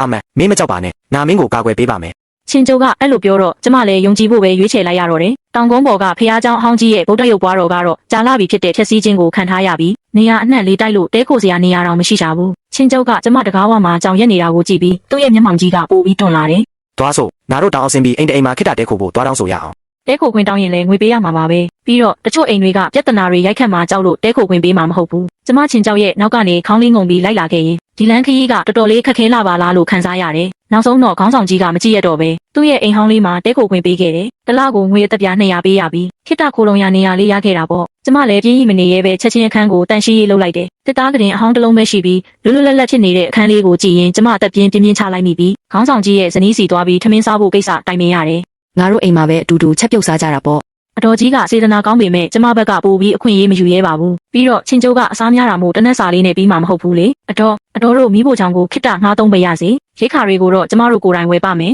သူတစ်ပါးအိမ်မှာကတ်နေရတာမို့အစားအစာကိုအကောင်းစားကြီးမစားရဲပါဘူးဘိုင်းဝယုံတင်မဲစားရမယ်ကံကောင်းတာကချင်းကျုပ်ကအစားမရွေးရှာပါဘူးစပွဲပေါ်မှာအကျန်းထည်မုံပြားတွေနဲ့အချင်းဖက်တွေပဲရှိတာမြင်ပေမဲ့သူဘာမှမပြောဘဲအားပါတရစားရှာတယ် ငါမနဲ့ပြန်တော်တဲ့ဝင်ပြီးအမဲလိုက်မယ်ငွေလဲပြီးရိတ်ခါတွေဝယ်ခဲ့မယ်အဲ့ဒီချိန်ကျရင်မင်းသားဟင်းနေနေချက်ပေါ့ ချင်းကျုပ်အသားစားရတာကြိုက်မှန်းကျမအမြဲတည်ပါတယ်ဒါပေမဲ့ခုချိန်ကအရင်လိုမဟုတ်တော့ဘူးလေကျမသူ့ကိုအသားအရာဖြောင်းချမိတယ်ကျမတို့သူတစ်ပါးအိမ်မှာကတ်နေရတာအစားအစာအကောင်းစားကြီးစားရင်လူတွေမျက်စိကျလိမ့်မယ်နည်းနည်းလောက်ထအောင်ခံလိုက်ပါအောင်ချင်းကျုပ်ကခေါင်းငိမ်ပြီးထပ်ပြောရှာတယ် ငါကမင်းကိုအကောင်းစားစားစေချင်လို့ပါ ကျမအသားအရာပြုံးလိုက်မိပြီးစိတ်ထဲကမကျေနပ်ချက်တွေလည်းပျောက်ကွယ်သွားရတယ်သူ့ပကံထဲကိုအချင်းဖက်တုံးခတ်ထည့်ပေးလိုက်ရင်ဒီအချိန်လေးတင်မကပါဘူးငွေတွေကိုစုထားပြီးအိမ်ဆောက်ပြီးမှကိုယ့်အိမ်မှာအကောင်းစားတွေချက်စားတာပေါ့ဘယ်သူမှမမြင်တော့ဘယ်သူမှလည်းရှာရှည်မှာမဟုတ်ဘူးတကယ်လို့ကျမတို့စီမှာငွေတွေရှိသေးမှန်းသိသွားရင်သူ့မိဘတွေကငြိမ်နေကြမှာမဟုတ်ဘူး ဒါဆိုရင်မင်းမပြားတပြားထပ်စားလိုက်ဦး ကျမခေါင်းကြီးပြလိုက်တယ်စိမ့်သက်နေတဲ့ပတ်ဝန်းကျင်မှာအိတ်ဆက်ရပေမဲ့ကံကောင်းတာကချင်းကျုပ်ကကျမဘေးမှာရှိနေပေးတာပဲကျမသူ့ရင်ခွင်ထဲကိုတိုးဝင်လိုက်တော့သူကကျမကိုရင်ခွင်ထဲထည့်ဖက်ထားပေးရှာတယ်သူ့လက်တွေကစားလာတဲ့အခါကျမသူ့ကိုဖိထားလိုက်ပြီးမလုပ်ပါနဲ့ရှင်ဘာရီကြံစီနေတာလေကျမတို့ကသူတစ်ပါးအိမ်မှာကတ်နေရတာစီကန်းရှိရမယ်သူတစ်ပါးအိမ်မှာလင်မယားကိစ္စသွားလို့ရင်အတော်ကြီးတို့ကဒါကိုမနှင်းမျိုးလို့ကျမတို့ကိုနှင်းလွတ်လိုက်ရင်ဘသူကကျမတို့ကိုအိမ်ခိတ္တငါအောင်ပါလေချင်းကြောက်ကစိတ်ပြက်လက်ပြက်နဲ့တက်ပြင်းချရှာပြီးကျမကိုလေးကိုအနှဲငယ်ပုတ်တက်ပေးရင် အဲ့တော့ ကျမမအောင်နိုင်ပဲခိုးပြုံးမိသွားတယ်ချင်းကြောက်ကနောက်တနေ့မနက်အစောကြီးမှတင်တောထဲဝင်သွားခဲ့တယ်ကျမကတော့လမ်းခီးမှာချင်းကြောက်စားဖို့အတွက်ရိတ်ခါ6အချို့ပြင်ဆင်ဖို့တွေးနေမိတယ်အရင်ကလုပ်ခဲ့တာတွေကိုတော့ထားပါအောင်ခေါင်းဆောင်ကြီးကမိဖို့ချောင်းနဲ့ထင်းတွေကိုသုံးခွင့်ပေးဖို့ပြောထားတာမို့မာတွေအတော်တွေကအလွန်ရင်ကျေးကြပြီးကူညီပေးကြတယ် တာမန်ရက်တွေမှာနင်ကဆက်ဆံရလွယ်မှန်းသိပေမဲ့ချင်းကျုပ်ကအကြံပရန်ရှိလာတော့ငါတို့လည်းနင့်ကိုလာစကားမပြောရဲကြဘူး တကယ်တော့ချင်းကျိုးကလည်းဆက်ဆံရလွယ်ကူပါတယ်ဒါပေမဲ့အမတွေကတော့ချင်းကျိုးကဆက်ဆံရလွယ်တယ်လို့မထင်ကြဘူးသူတို့ကချင်းကျိုးရဲ့ကြမ်းတမ်းမှုစကားနဲ့မှုနဲ့မျက်နှာပေးဆုံးမှုကိုပဲမြင်ကြတာဒါပေမဲ့ချင်းကျိုးကလူမှုရေးမတက်ဘူးလို့တော့မပြောကြပါဘူးသူလည်းမလွယ်ရှာပါဘူးဒီလိုမိဘမျိုးနဲ့တွေ့ရတာကိုငငယ်ကလေးကပြစ်ပယ်ထားပြီးခုမှပြန်လာပြီးသူ့အိမ်ကိုလူယူကြတာမိဘအဖြစ်ကဖျက်တောက်လိုက်တာကလည်းကောင်းပါတယ်ဒါမှနောင်ကြရင်ပြဿနာတွေရိုက်ခတ်မခံရမှာအမတွေရဲ့စကားကတကယ်ပဲအဓိပ္ပာယ်ရှိလာတယ်အစတုန်းကတော့စိတ်ထဲမှာချင်းကျိုးအိမ်ကိုသူတို့စီပေးလိုက်တာကိုအပြစ်တင်မိသေးတယ်ခုတော့သဘောပေါက်သွားပါပြီငါတို့ကငွေရကြသေးတာပဲစိတ်တူကိုယ်တူနဲ့စူးစမ်းကြရင်အိမ်ပြန်ဆောက်နိုင်ပြီးလယ်မြေတွေပြန်ဝင်နိုင်မှာပါဘဝကပြန်ကောင်းလာမှာပါခေါင်းဆောင်ကြီးအိမ်မှာရက်နှဲငယ်နေထိုင်ပြီးတဲ့နောက်ရွာထဲမှာချင်းကျိုးအကြောင်းလာစုံစမ်းတဲ့လူတွေရှိလာတယ်ပြီးတော့သူတို့ကချင်းပေါင်းကိုချက်ချင်းဖမ်းဆီးသွားကြတယ်ချင်းပေါင်းကအသေးအတန်တောင်းပန်တိုးရှိုးပြီးဝန်ကတော့ကောင်းကင်ပြိုမတက်အော်ဟစ်ငိုလိုကချင်းကြားဝန်ကလည်းမရိုက်ပါနဲ့တော့လို့တွတ်တောင်းပန်နေရှာတယ်နောက်ဆုံးတော့အိမ်ကပစ္စည်းအလုံးကိုတည်ဆောင်သွားကြပြီးလယ်မြေတွေကိုလည်းဈေးပေါ်ပေါ်နဲ့ရောင်းချပစ်လိုက်ရတယ်ဒါတင်မကသေးဘူးငွေ90တောင်ကျန်သေးတာမို့နှစ်တစ်ကူအချိန်မှာမဆက်နိုင်ရင်ချင်းပေါင်းရဲ့ခြေထောက်ကိုရိုက်ချိုးပစ်မယ်လို့ချင်းချောက်သွားကြတယ်အမတွေကဒီအကြောင်းတွေကိုကွက်ကွက်ကွင်းကွင်းပြောပြကြတော့ကျမလည်းနားထောင်ရင်းပျော်မိပေမဲ့မျက်နှာကိုတော့ထိန်းထားရတယ်ကျမခိုးပြုံးနေတာကိုသူတို့မမြင်စေဖို့ပေါ့ချင်းကျောက်ကထူးဆန်းတဲ့အလုပ်တစ်ခုလုပ်ခဲ့တယ်သူကအိမ်တိုင်းစေးကိုလှည့်ပြီးငွေလိုက်ချေးတာပါပမာဏကအရေးမကြီးဘူးချေးုံတင်မယ်အိမ်ပြန်ဆောက်မလို့တဲ့တကယ်ပဲထူးဆန်းတာကပုံမှန်ဆိုရွာသားတွေကသူ့ကိုကြောက်ကြပေမဲ့အားလုံးကငွေထုတ်ချေးကြတာပဲခေါင်းဆောင်ကြီးဆိုရင်ငွေတပြားတောင်ချေးပေးပြီး300 500ချေးပေးတဲ့လူတွေလည်းမနှဲဘူးပြီးတော့သူ့အရွယ်တူယောက်ျားအချို့ကလည်းအိမ်ဆောက်ရင်လာကူညီမယ်လို့ပြောကြသေးတယ်တကယ်ပဲမျောလင့်မထားတဲ့ဝမ်းသာစရာပါပဲအိမ်ဆောက်တော့မယ်ပြီးတော့ကူညီမဲ့လူတွေလည်းရှိနေပြီဆိုတော့လုံအားကမပေးရရင်တောင်ထမင်းနဲ့ဟင်းကိုတော့မကြွေးပဲနေလို့မရဘူးလေကျေးလက်တော်ရွာမှာတောင်းဆိုချက်အများကြီးမရှိပါဘူးတဲလေးတစ်လုံးဆောက်အိုးကြီးကြီးတစ်လုံးတီးပြီးအသားနဲ့ဟင်းရွက်တွေကိုအိုးကြီးချက်ပြီးတော့အကျန်းထည်မုံပြားတွေနဲ့တွဲဖက်ကျွေးရင်ရပါပြီ ချင်းကျုပ်ကဒီအတွက်ကြောင့်တောဝက်ကြီးတကောင်ကိုအထူးတလဲလိုက်လံဖမ်းဆီးလာခဲ့တယ်။ခုတော့လာကူညီမဲ့လူတွေပိုပြီးများပြားလာတာပေါ့။အခန်းတစ်ခန်းပဲစောက်မှာဖြစ်ပြီးမျက်ခေါင်မိုးအိမ်လေးမို့လူ30ကျော်နဲ့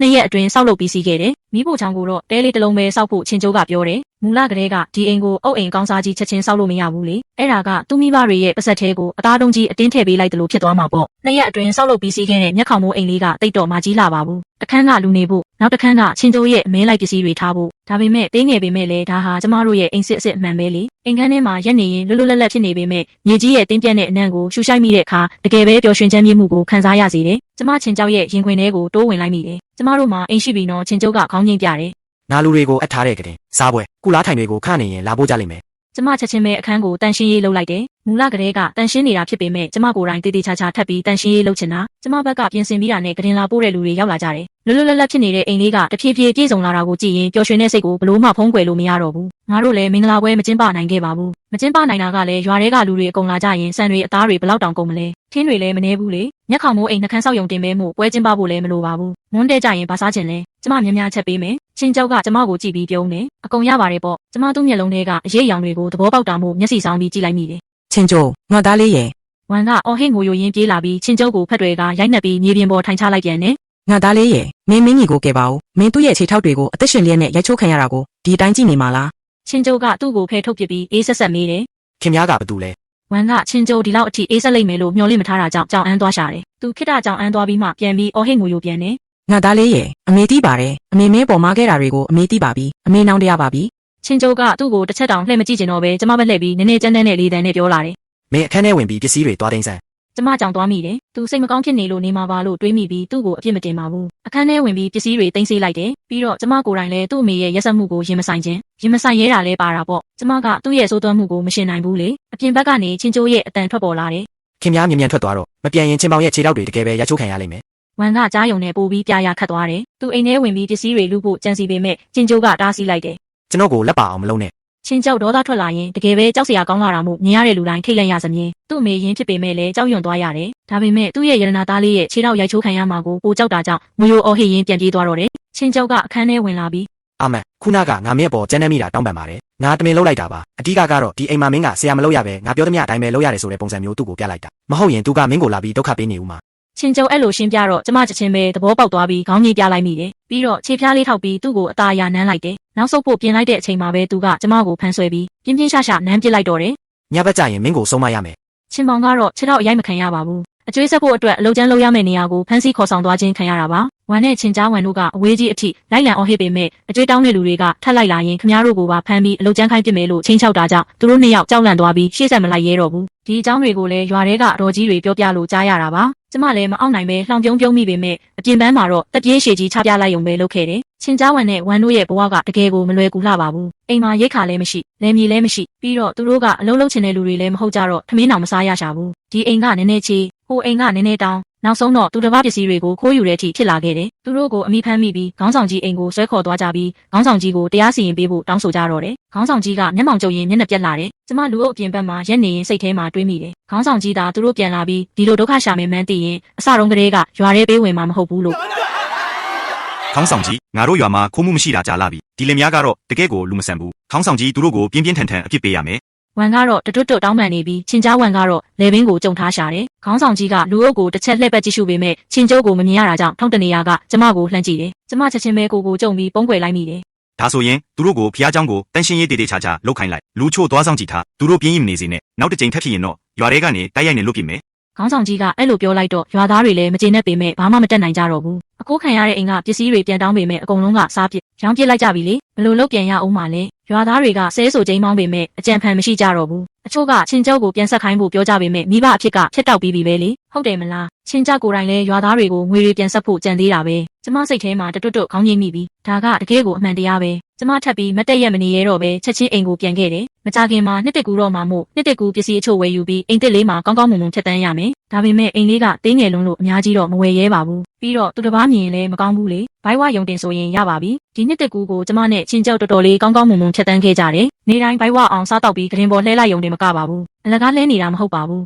ချင်းကျိုးကသားသမီးလိုချင်တယ်လို့ကျမလည်းသားသမီးလိုချင်မိတာမို့နောက်နှစ်ကျရင်ကျမတို့ဆန္ဒပြေဝပါစေလို့မျှော်လင့်မိတယ်အစားကောင်းကောင်းစားရလို့ထင်တယ်ဒီနှစ်ဆောင်းရာသီကအဲ့လောက်မအေးလာဘူး ຫນွေဦးရောက်တော့အိမ်တိုင်းစိတ်လဲထုံဖို့ပြင်ကြပေမဲ့ကျမကတော့ဒီနားမှာဟင်းရွက်ရိုင်းတွေလိုက်တူးယုံပဲလုပ်တတ်တာဟင်းရွက်တွေကိုတန်ရှင်းအောင်စီကြောရင်နွေးဖြောပြီးနေလန်းဒါမှမဟုတ်စားဖြင်းပြီးအချင်းဖက်လုပ်တာပေါ့ဒီအချင်းဖက်တွေဟင်းရွက်6တွေကိုအထင်မသေးပါနဲ့ဦးနောင်ကြရင်ဟင်းချက်စားရင်တကယ်ကိုမှွေးပြန့်ပြီးအရသာရှိလာတာချင်းကျိုးကတော့နေတိုင်းတောထဲဝင်အမဲလိုက်စေပဲရှာရသမျှငွေတွေကိုလည်းကျမလက်ထဲအမြဲအနှံတယ်ပြေဆုံးလာတဲ့ပတ်စံအိုးလေးကိုကြည့်ပြီးစိတ်ထဲမှာခွန်အားတွေဖြစ်ရတယ်မက်ဆာကုံလောက်မှာကျမရုတ်တရက်တကူလုံးနေလို့မကောင်းပဲအားရင်ကုန်ခန်းပြီးမောပန်းနေမိတယ်ဒါကြောင့်ချင်းကျုပ်တောထဲကပြန်လာတော့ကျမဒီအကြောင်းကိုပြောပြလိုက်တဲ့အခါသူချက်ချင်းပဲဝမ်းသာအားရဖြစ်သွားရှာတယ် မင်းအိမ်မှာပဲနားနေဦးနာသမားတော့သွားပစ်လိုက်မယ် ကျမတို့မှာကြိုတင်ပြင်ဆင်မှုရှိထားတာမို့ကျမဘာဖြစ်လို့နေလို့မကောင်းတာလဲဆိုတာတေချာပေါက်သိနေတာပေါ့တမားတော်ရောက်လာပြီးစမ်းသက်ကြည့်တော့တကယ်ပဲကိုဝင်ရှိနေတာပါလား မင်္ဂလာပါဗျာကိုဝန်ကနှစ်လကျော်နေပါပြီ ကျမကိုဝင်ရှိတာကိုအပြင်မှာအလောတကြီးမကြေညာခဲ့ပါဘူးဒါပေမဲ့ကလေးမွေးဖူးတဲ့အမတွေကကျမစီလာစကားပြောရင်းနဲ့ရိပ်မိသွားကြတယ် ဂုံယူပါတယ်အာမန်ဒါလေးမွေးလာရင်တော့ဘဝကခြေကုန်မြဲပြီပေါ့နောင်ကြရင်ချင်းကျိုးရှာသမျှငွေတွေကိုနင်ပဲအကုန်သိမ်းပြီးနင်ပဲအိမ်အောင်ဦးစီးလို့တော့အထက်မှာလည်းရောက်ခမတွေမရှိတော့ဘဝကတကယ်ကိုအေးချမ်းမှာပါ ကျမပြုံးပြီးခေါင်းကြီးပြလိုက်တယ်တေချာတာကတော့ချင်းကျုပ်ကငွေတွေကိုကျမလက်ထဲအစတုန်းကလေးကအနှံထားပြီးဒီအိမ်မှာကျမပဲဆရာလုပ်တာကိုသူတို့ကိုသွားမပြောပါဘူးပြောလိုက်ရင်သူတို့မနှမျိုးမှဆိုလို့သူတို့ထင်တယ်လို့ပဲအေးအေးဆေးဆေးခေါင်းကြီးပြလိုက်တာကပိုကောင်းပါတယ်ကိုဝင်ရှိလာတော့ချင်းကျုပ်ကပိုပြီးပူပန်ရှာတယ်အမဲလိုက်သွားရင်လည်းအစောကြီးပြန်လာတတ်ပြီးအိမ်ကအလုပ်ကျမ်းမှန်သမျှကိုလည်းသူပဲဒိုင်ခံလုပ်ပေးရှာတယ်ကျမကိုယ်တိုင်လည်းတော်တော်လေးတတိကြီးစွာထားပြီးအောက်ခြေကိစ္စတွေကိုလုပ်မိတယ်ကျေးလက်အမျိုးသမီးတွေကအဲ့လောက်မနှုတ်နယ်လှပါဘူးအဲ့ဒီနေ့ကကျမချင်းတောင်းလေးဆွဲပြီးဒီနားကရွှေချစ်ပင်ဟင်းရွက်တစ်မျိုးသွားကူးမလို့ရွှေချစ်မုံလှုပ်ရှားမလို့ပေါ့ဒီရက်ပိုင်းအဲ့ဒါလေးစားချင်နေမိတာတောင်ကုန်းပေါ်ကနေလူတစ်ယောက်တွန်းချလိုက်တဲ့အချိန်မှာကျမထိတ်လန့်တကြားနဲ့အော်ဟစ်မိသွားတယ်အာကျမကိုတွန်းချလိုက်တဲ့လူကဘယ်သူလဲဆိုတာကျမမြင်လိုက်ရတယ်အဲ့ဒါချင်းကျုပ်ရဲ့အမေရင်းဝန်ပါပဲသူကျမတောင်အောက်ကိုလှိမ့်ဆင်းသွားတာကိုကြည့်ပြီးမျိုးလုံးထဲမှာရက်စက်မှုတွေနဲ့ ငါရဲ့ရတနာလေးကဒုက္ခရောက်နေတာနင်တို့ကကြတော့ဒီလောက်ကောင်းကောင်းမွန်မွန်နေပြီးကလေးတောင်ရချင်သေးတယ်ပေါ့အိမ်မက်မက်နေလိုက် ကျမနာကျင်လွန်းလို့တကိုယ်လုံးတွန့်လိန်နေပြီးအတန်တောင်မထွက်နိုင်တော့ဘူးလက်ကလေးကမ်းပြီးသူ့ကိုမသွားဖို့ကဲပါအောင်လို့တောင်းပန်ခြင်းပေမဲ့ကဲပါအောင်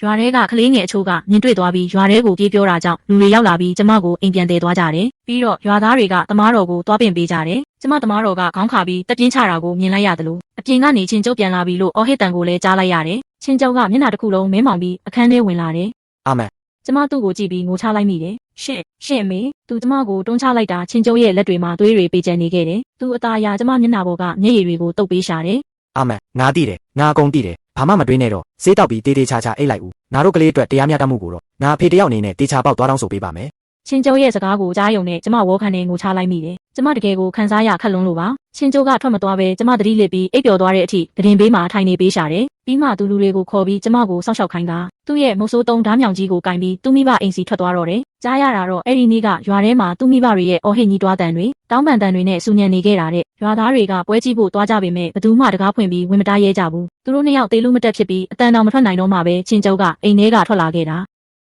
ချင်းကျုံအဲ့ဒါမင်းရဲ့မိဘတွေလေ ချင်းကျုပ်ကဘာမှပြန်မပြောပဲပစ္စည်းတွေကိုယူပြီးအိမ်ကိုစတင်ဖျက်ဆီးတော့တယ်။သူမြင်ရသမျှမှန်သမျှသတင်းပေါက်ခေါင်းမိုးကအစအကုန်လုံးကိုရိုက်ခွဲပစ်တာအိမ်ခန်းအချို့ပြားပုံတိဖြစ်သွားတဲ့အထိပါပဲ။ပြီးမှချင်းကျုပ်ကထွက်ခွာသွားခဲ့တယ်။ရွာသားတွေဝင်ကြည့်တော့သူတို့နှစ်ယောက်စလုံးကတော့ကောင်းကောင်းမွန်မွန်ရှိနေသေးပေမဲ့တကယ်ကိုကောင်းမွန်တဲ့အခြေအနေတော့မဟုတ်တော့ဘူး။ဘာလို့လဲဆိုတော့သူတို့နှစ်ယောက်စလုံးကကြောက်လန့်လွန်းလို့အဝတ်စားတွေထဲမှာတင်ကျင်ကြီးကျင်ငယ်စွန့်ပစ်မိပြီးအကြောအချင်တွေပြတ်တောက်သွားသလိုဖြစ်နေကြလို့ပေါ့။ကျမပြန်နိုးလာတော့အခန်းထဲမှာမီးအောင်မိမ့်မိန်လေးလင်းနေတယ်။ချင်းကျုပ်ကကတင်ဘေးမှာထိုင်နေရင် အာမန်နာသေးလား ကျမတို့ကိုကလေးလေးမရှိတော့ဘူးဆိုတဲ့အကြောင်းပြောချင်မိတယ်။ကျမအရန်နာကျင်ရတယ်။တကူလုံးနေရာတိုင်းနာကျင်နေတာကိုပြောပြချင်မိတယ်။ဒါပေမဲ့ပါဇက်ဟလိုက်တော့ဘာပြောရမှန်းမသိတော့ဘူး စားစရာချက်ပြရပြီမင်းနေနေစားလိုက်ဦးစောက်တီရရရင်ပြန်အိတ်လိုက်ဦးပေါ့ငါတို့ကလေးအတွက်ငါအိမ်ကောင်းကောင်းတစ်ခုသွားရှာပေးမယ် ။ကျမဝမ်းနေပလက်နဲ့ခေါင်းချင်းပြပြီးစောင်းကိုဖက်ကရှိုက်ကြီးတင်ငိုကြွေးမိတော့တယ်။ချင်းကျုပ်ထွက်သွားဖို့ပြင်တော့ကျမသူ့ကိုလှမ်းဆွဲလိုက်တယ်။ကျမလည်းလိုက်ချင်တယ် ဒါဆိုရင်အတူတူသွားကြတာပေါ့ ။ချင်းကျုပ်ကကလေးအတွက်တကယ်ကိုကောင်းမွန်တဲ့နေရာလေးတစ်ခုရှာပေးခဲ့တယ်။တောင်နဲ့မြစ်ဝန်းရံထားတဲ့နေရာလေး။ຫນွေဦးရောက်ရင်နေရာအနှံ့ပန်းရိုင်းလေးတွေတပုတ်တပုတ်ပွင့်တက်တာမို့ကျမလာကြည့်ရတာလည်းအဆင်ပြေတာပေါ့။တင်းငယ်လာတဲ့မြေပုံလေးကတော့ကျမရဲ့တနာစရာကလေးငယ်လေးပါပဲ။ကျမနဲ့သူ့အဖေကဒီကလေးလေးရောက်လာမှကိုဘလောက်တောင်မျှော်လင့်ခဲ့ကြလဲ။ကျမကိုယ်တိုင်လည်းအစားမတ်ပြီးကလေးကိုတေချာမကာကွယ်နိုင်ခဲ့လို့ကိုပဲအပြစ်တင်မိရတယ်။ဝမ်ကကျမကိုတွန်းချလိုက်တဲ့အကြောင်းကရွာထဲမှာဟိုးကြော်သွားခဲ့တယ်။မျိုးနယ်စုကောင်းဆောင်ကအလွန်ဒေါသထွက်ပြီးချက်ချင်းပဲရွာသားတွေကိုစုဝေးကဖះเจ้าကိုဖွင့်ပြီး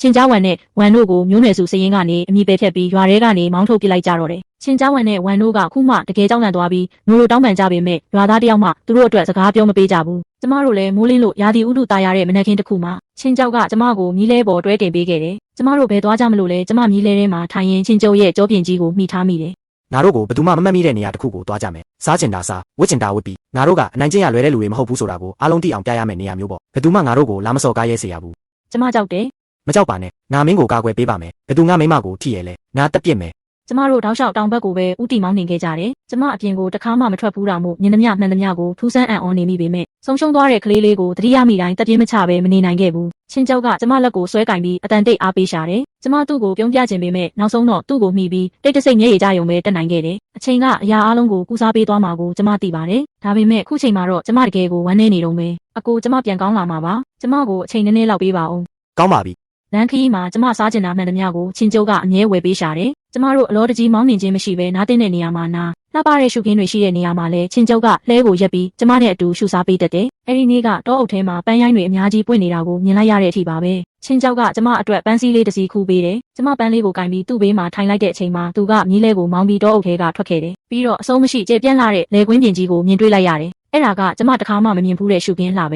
ကျမချက်ချင်းပဲမျက်ရည်ဝဲလာပြီးအတန်ကုန်အော်ဟစ်လိုက်မိတော့တဲ့စိတ်ထဲကပိတ်ဆို့နေတဲ့ဝမ်းနည်းမှုတွေကဒီအော်ဟစ်တန်တွေနဲ့အတူတဝက်မကလွင့်စင်သွားခဲ့ရတယ်ကျမတို့ဟုန်နီလို့ခေါ်တဲ့မြို့ငယ်လေးတစ်ခုမှာအခြေချခဲ့ကြတယ်ဒီနေရာကမြေပြန့်တန်းနေပြီးကျမတို့လာခဲ့တဲ့တောင်တန်းကြီးနဲ့လည်းတိတ်မဝေးလာဘူးချင်းကျောက်ကနောင်ကြရင်သူ့တော်ရဲဝင်ပြီးတားကောင်တွေရှိမရှိသွားကြည့်အောင်မယ်တဲ့ကျမတို့လောလောဆယ်အိမ်ကောင်းစားကြီးမဝယ်နိုင်သေးတာမို့အိမ်ဝင်းသေးသေးလေးတစ်ခုကိုငှားရမ်းပြီးတန်ရှင်းရေးလောက်ကပစ္စည်းတွေဖြည့်ဆည်းလိုက်တော့အိမ်တအိမ်ရဲ့ပုံစံမျိုးဖြစ်လာခဲ့ပြန်တယ်ကျမအသားစားခြင်းလို့ချက်ပြုတ်လိုက်တာအသားနှံ့ကမွေးလွန်းလို့ဘေးအိမ်ကကလေးလေးတောင်ငိုပြီးလာတောင်းစားရတဲ့အထိပါပဲသူကအော်ဟစ်ပြီးအသားစားခြင်းတယ်လို့ပြောတော့ကျမနဲ့ချင်းကျိုးအပြန်လန်ကြည့်ပြီးပြုံးမိကြတယ်သူကကျမကိုအသားခတ်ထည့်ပေးတယ်လို့ကျမကလည်းသူ့ကိုအသားခတ်ထည့်ပေးတာပေါ့ငါတို့မှမြည်လဲရှိပြီးတော့သူ့မှာအားအင်လဲရှိတာမို့အလုပ်ရှာရတာလွယ်ကူလာတယ်ရှာရတဲ့ငွေကအများကြီးမဟုတ်ပေမဲ့နဲတာတော့မဟုတ်ဘူးငါတို့နှစ်ယောက်မှာကလေးလည်းမရှိသေးတော့အဝတ်စားနဲ့အစားအစာတောင်းဆိုချက်ကမမြင်မာလာဘူးကျမလည်းအချို့အလုပ်လေးလုပ်ပြီးအိမ်သုံးစရိတ်ကိုထောက်ပံ့တာပေါ့ဘဝကတော်တော်လေးဆိုပြေလှပါတယ်ဘေးအိမ်ကအိမ်နီးနားချင်းတွေနဲ့လည်းစကားစမြည်ပြောဖြစ်ကြတာပေါ့ အာမန်ရှိလား အတန်ကြားတာနဲ့ကျမချက်ချင်းတကားသွားဖွင့်ပေးလိုက်တယ်ဒါကဘေးအိမ်ကအမကြီးနွားမွေးမြူရေးလုပ်သူရဲ့ဇနီးပါပဲသူ့ဘေးမှာတော့သူ့သားလေးဟုစီလည်းပါလာသေးတယ်အမကြီးအိမ်ထဲဝင်ပြီးစကားပြောပါဦးကျမဟုစီရဲ့ခေါင်းလေးကိုအသားအရာပုတ်တက်ပေးပြီးကြားလုံးတစ်လုံးသွားယူပေးလိုက်တယ်ဟုစီကချက်ချင်းပဲပျော်ရွှင်သွားပြီး ကျေးဇူးတင်ပါတယ်အတော် အမကြီးကမြင်တော့မျက်နှာတစ်ခုလုံးပြုံးရွှင်သွားပြီး နင်ကတော့သူ့ကိုအလိုလိုက်နေတာပဲ ပြီးတော့သူကကျမကိုထပ်ပြောတယ် ခြံရှိအရက်ကဝန်တထေးကြီးအိမ်မှာပွဲတော်ကျင်းပမလို့အိုးကပ်ကန်ဆေးကြောဖို့လူလိုနေတယ်တဲ့မွန်းတက်ကနေညနေထိလောက်ရမှာနင်လိုက်မလားငွေတက်ပြား90တောင်ရမှာနော် ငွေ90ဆိုတာနည်းတဲ့ပမာဏမဟုတ်ပါဘူးကျမအိမ်ကလူနဲ့အရင်တိုင်ပင်ရအောင်မယ်ကျမလည်းသွားချင်တာပေါ့ဒါပေမဲ့သွားလိုက်ရင်ချင်းကျိုးအတွက်ဘသူထမင်းချက်ပေးမှလဲ ဒါဆိုရင်နင်မြန်မြန်ပြန်ဖြေပေးနော် ဒီလမ်းကြားထဲမှာနေထိုင်ကြတဲ့မိသားစုတွေကတိတ်ပြီးမချမ်းသာကြပါဘူးအမကြီးရဲ့အိမ်ဝင်းကသူတို့ကိုယ်ပိုင်ဖြစ်ပေမဲ့အခန်း3-4ခန်းလုံးမှာလူတွေပြည့်နေနေတာပဲသူကဟူစီကိုခေါ်ပြီးပြန်ဖို့ပြင်ပေမဲ့ဟူစီကကျမကိုတနာစရာမျက်လုံးလေးတွေနဲ့လှမ်းကြည့်နေတယ်သူ့ကိုကျမစီမှာခိတ္တထားခဲ့လိုက်ပါဦးဟူစီကလိမ္မာပြီးအလိုက်တိတက်တဲ့ကလေးလေးပါသူထိုင်ခိုင်းတဲ့နေရာမှာပဲထိုင်နေပြီးဘဲမှလည်းရှောက်မပြေးဘာကိုမှလည်းရှောက်မကင်ပါဘူးတကြားလုံးစားပြီးသွားရင်လည်းငိုယိုခြင်းမရှိပူစားခြင်းလည်းမလုပ်ဘူးကျမသူ့လက်ကလေးကိုတန်ရှင်းအောင်တုပ်ပေးပြီးအချို့အလုပ်လုပ်နေတဲ့အချိန်မှာသူကတော့ချင်းကျုပ်လုပ်ပေးထားတဲ့တစ်သားတုံးလေးတွေကိုဘေးနားမှာအသာအရာဆော့ကစားနေရှာတယ်ပြီးတော့တတိကြီးစွာနဲ့ အတော်ကြည့်ပါဦးကျွန်တော်တော်တယ်မလား မင်းတကယ်တော်တာပဲကျမသူ့ကိုချီးမွမ်းစကားပြောဖို့ဝင်မလေးပါဘူးအကယ်၍ကျမကလေးသာရှိနေအောင်မယ်ဆိုရင်2နှစ်3နှစ်ကြာရင်ဒီလိုပဲလိမ္မာရင်ကျေးပြီးချစ်စရာကောင်းတဲ့ကလေးလေးဖြစ်နေမှာပဲ အတော်ကလည်းတကယ်တော်တာပဲ အတော်ကဘာတော်လို့လဲ အတော်အချုပ်အလုပ်ကိုတကယ်ကောင်းကောင်းလုပ်တတ်တာပဲ ကျမသူ့ကောင်းလေးကိုအသာအရာပုတ်တက်ပေးလိုက်မိတယ်အဲ့ဒီအချိန်မှာပဲအပြင်ကနေမြီးလဲတန်ကြားလိုက်ရတယ်ဟူစီကချက်ချင်းပဲပြုံးပြီး ဦးပြန်လာပြီ ဒီလမ်းကြားတွေကလူအများစုကချင်းကျောက်ကိုတော်တော်လေးကြောက်ကြသလိုကလေးတွေလည်းကြောက်ကြတာပဲဒါပေမဲ့ဟူစီကတော့တတိရှိပြီးသူ့ကိုတော်တော်လေးရင်းနှီးရှာတယ် ဦး ချင်းကျောက်ကမြီးလဲကိုဆွဲပြီးအိမ်ဝင်းထဲဝင်လာတယ်တွေးညီနှံတွေပြန့်လို့ကျမစိတ်ထဲမှာထိတ်လန့်သွားပြီးရှင်တန်ရာရလာတာလား နာတော်ထဲမှာတောဝက်တစ်ကောင်ဖမ်းလာတာဒါတောဝက်ရဲ့သွေးတွေပါ ချင်းကျောက်ကပြောဆိုရင်ဟူစီရဲ့မျက်နှာလေးကိုအသားအရာချစ်စနိုးနဲ့စိတ်ဆွဲပြီး သွားမင်းဖေကိုလာကူညီဖို့သွားခေါ်လိုက်ဦးညကြရင်အသားစားရမယ် ဟူစီကမျက်လုံးလေးတွေဝိုင်းသွားပြီးပျော်ရွှင်စွာနဲ့အပြင်ကိုပြေးထွက်သွားတော့တယ် ဖေဦးချင်းကတောဝက်ကိုကူညီပြီးတန်ရှင်းပေးဖို့ခေါ်နေတယ် ချင်းကျောက်ကပြုံးပြီးလူမရှိတဲ့အချိန်မှာကျမရဲ့မျက်နှာလေးကိုအသားအရာစိတ်ဆွဲပြန်တယ် ညကြရင်အသားများများချက်ဦးနော်ကြည်စမ်းမင်းပိန်သွားပြီ ကျမအသားအရာခေါင်းကြီးပြလိုက်မိတယ်ဟူစီရဲ့အဖေကကူညီဖို့ရောက်လာပြီးသူ့ရဲ့မောင်နှမတွေကလည်းနောက်ကနေပွဲကြည့်ဖို့လိုက်လာကြတယ်သူတို့ကအသက်ငယ်ပေမဲ့တကယ်ပဲထက်လက်ပြီးအလိုက်တိတက်ကြတာမို့ဒါလေးကူညီဟိုဟာလေးလုံးနဲ့ကူညီပေးကြရှာတယ်ပြီးတော့လမ်းကြားတွေကအိမ်နီးနားချင်းတွေကလည်းတောဝက်သားရောင်းမလားလို့လာမေးကြသေးတယ်ကျမချင်းကျောက်ကိုလှည့်ကြည့်လိုက်တော့ ဒီတောဝက်ကငယ်သေးတော့အသားသိမ့်မထွက်ပါဘူးကိုယ်တိုင်ပဲစားဖို့ခြံထားတာပါငါမိမကကျမရေးသိမ့်မကောင်းတော့အာဟာရဖြစ်ရဦးမယ်နောက်ကြရင်တောထဲထက်ဝင်ပြီးကောင်းကြီးကြီးတစ်ကောင်ထက်ရှာဦးမယ် အိမ်နီးနားချင်းတွေကကြားတော့ချင်းကျောက်ကိုတွတ်တွတ်နဲ့မေးခွန်းတွေမေးကြပြန်တယ်ကျမဟူစီကိုချစ်တယ်လို့ချင်းကျောက်ကလည်းဟူစီကိုချစ်ရှာပါတယ်ဒီကလေးလေးကတကယ်ကိုချစ်စရာကောင်းလာတာကိုထမင်းစားပြီးနောက်ငါတို့ဟူစီကိုသူ့အိမ်ပြန်ပို့ပေးပြီးအိမ်ပြန်ရောက်တော့ကျမချင်းကျောက်ကိုဟူစီကိုမွေးစားသားအဖြစ်ယူကြမလားလို့တိုင်ပင်မိတယ်ချင်းကျောက်ကအကြာကြီးစဉ်းစားပြီးမှ နောက်မှထက်ကြည့်ကြတာပေါ့ ပြီးတော့ကျမတထေးကြီးအိမ်မှာအလုပ်သွားလို့ရင်တရက်ကိုငွေ90ရမယ့်အကြောင်းထပ်ပြောမိတယ် မင်းသွားကျင်လို့လား ကျမခေါင်းကြီးပြလိုက်တယ် ဒါဆိုရင်လဲသွားပေါ့တကယ်လို့ပင်ပန်းရင်တော့မသွားနဲ့တော့ငါမင်းကိုကျွေးနိုင်ပါတယ် ကျမချင်းကြောက်ကိုကြည့်ပြီးပြုံးမိတယ်ကျမလည်းသူ့အတွက်ဝေမျှခံစားပေးချင်တာပါသူတယောက်တည်းငွေရှာပြီးအိမ်အောင်ကိုထိမ့်သိမ်းရတာတကယ်ကိုပင်ပန်းလာတာပဲလေကျမပထမဆုံးအကြိမ်ဖြစ်အမကြီးရဲ့နောက်ကနေအလုပ်သွားလုပ်တဲ့အခါနည်းနည်းလေးမှပြင်းရင်မနေရဲပဲခေါင်းငုံပြီးအလုပ်ကိုပဲကြိုးစားလုပ်ခဲ့တယ်အများကြီးလည်းမကြည့်အများကြီးလည်းမပြောပါဘူးနောက်ပိုင်းမှာတာဝန်ခံကနောင်ကြရင်အလုပ်ရှိရင်ထပ်ခေါ်ဦးမယ်လို့ပြောသေးတယ်ကျမနဲ့အမကြီးကဒီလိုပဲမကြာခဏအပြင်မှာအလုပ်ထွက်လုပ်ကြတာကြောင့်တစ်လကိုငွေအတော်အသင့်ရှာနိုင်ခဲ့တယ်ချင်းကျိုးကအစပိုင်းမှာအိမ်ပြန်တယ်လာတဲ့ငွေကတိတ်မများလှပေမဲ့တဖြည်းဖြည်းနဲ့တစ်လကိုငွေ3ပြား5ပြား10ပြားအများဆုံးတစ်လမှာတော့ငွေ90တောင်တည်လာနိုင်ခဲ့တယ်တိုက်ဆိုင်ပဲငါတို့ငားနေတဲ့အိမ်ဝင်းလေးကိုပိုင်ရှင်ကငွေ29ပြားနဲ့ရောင်းမယ်တဲ့ငါတို့နှစ်ယောက်တိုင်ပင်ပြီးအဲ့ဒီအိမ်လေးကိုဝယ်ယူလိုက်ကြတော့တယ်မိမိကိုယ်ပိုင်အိမ်ဖြစ်လာပြီဆိုတော့ပြုပြင်ရမယ့်နေရာတွေကိုပြုပြင်ရတော့မှာပေါ့ခေါင်းမိုးကအုတ်ကျွတ်တွေကိုပြန်လှန်ပြီးမိုးမယိုအောင်လို့အိမ်တွင်းပစ္စည်းတွေကိုလည်းအစ်စ်အချို့ဖြည့်ဆေးရတယ်အမကြီးကကျမနဲ့အတူပစ္စည်းတွေခဏလိုက်ဝယ်ပေးရှာတယ်အဲ့ဒီနေ့ကကျမအသားအချို့ကိုစွပ်ပြုတ်ဟင်းချက်လိုက်တာလမ်းကြားတစ်ခုလုံးငွေပြန့်သွားပြီးအားလုံးကဘာချက်တာလဲလို့လာမေးကြတယ်အသားစွပ်ပြုတ်နည်းနည်းချက်တာပါအသားကလည်းကြက်ပြီဆိုတော့အားလုံးပဲမြည်ကြည့်ကြပါဦး အိုးတကယ်ပဲမွေးတာပဲနော် အားလုံးကချီးမွမ်းကြတာကိုမြင်တော့ကျမစိတ်ထဲမှာအကြံတစ်ခုရသွားတယ်ကျမအသားဆိုးပြုတ်တွေကိုလမ်းထိပ်မှာသွားပြီးရောင်းချရင်ကောင်းမလားပေါ့တိုက်ဆိုင်ပဲချင်းကျုပ်ကလည်းအမဲလိုက်တတ်တာပဲလေပြီးတော့သူကအစိုးရရုံးမင်းတိုင်ပင်ရုံးဘက်ကလူတွေနဲ့လည်းဆက်ဆံရေးရှိပုံရပြီးတခါတလေအစိုးရရုံးအတွက်အလုပ်လုပ်ပေးတတ်တာမို့အစိုးရရုံးကလူတွေရဲ့အကာအကွယ်ကြောင့်လမ်းဘေးကလူလေလွင့်တွေကကျမတို့ကိုလာပြီးဒုက္ခမပေးရကြဘူး လမ်းထိပ်မှာအသားစွပ်ပြုတ်သွားရောက်မလို့လား ချင်းကျုပ်ကကျမကိုကြည့်ပြီးခဏလောက်စဉ်းစားပြီးမှ ရတာပေါ့နာနောင်ကြရင်တားကောင်တွေဖမ်းလာပြီးတက်ရှင်းရေးလောက်ကစွပ်ပြုတ်ချက်ပေးမယ်ဒါမှမဟုတ်တားတက်သမားစီကနေဝတ်သားသွားဝယ်ပေးမယ်ဒါပေမဲ့မင်းအတွက်တော်တော်လေးပင်ပန်းလိမ့်မယ်နော် ကျမချက်ချင်းခေါင်းခါပြလိုက်တယ်ကျမမပင်ပန်းပါဘူးငွေရှာတာကတပိုင်းပေါ့လက်ထဲမှာအလုပ်ရှိနေရင်ကျမစိတ်ကူးရင်ပြီးဝမ်းနေမနေတော့ဘူးဆုံးရှုံးသွားတဲ့ကလေးလေးကငါတို့နှစ်ယောက်လုံးရဲ့ရင်ထဲကထာဝရနာကျင်မှုပါပဲမပြောဖြစ်တော့တာကမေ့လျော့သွားတာကိုမဆိုလိုပါဘူး ဒါဆိုရင်လည်းလောက်တာပေါ့ဒါပေမဲ့မင်းတယောက်တည်းတကယ်ပင်ပန်းမှာမို့ဘေးအိမ်ကအမကြီးကိုပါခေါ်ပြီးအတူတူလုပ်ရင်မကောင်းဘူးလား ကျမလည်းအဲ့လိုပဲတွေးထားတာပါအမကြီးကဖြက်လက်တယ်ရိုးသားတယ်ခေါ်ရွေပြီးကျင်နာတတ်တယ်အလုပ်လုပ်ရင်လည်းတည့်ရက်တာမှုသူနဲ့လက်တွဲလို့ရတာကျမစိတ်အေးရပါတယ်ဒီကိစ္စကိုအမကြီးကိုပြောပြလိုက်တော့သူချက်ချင်းပဲသဘောတူရှာတယ်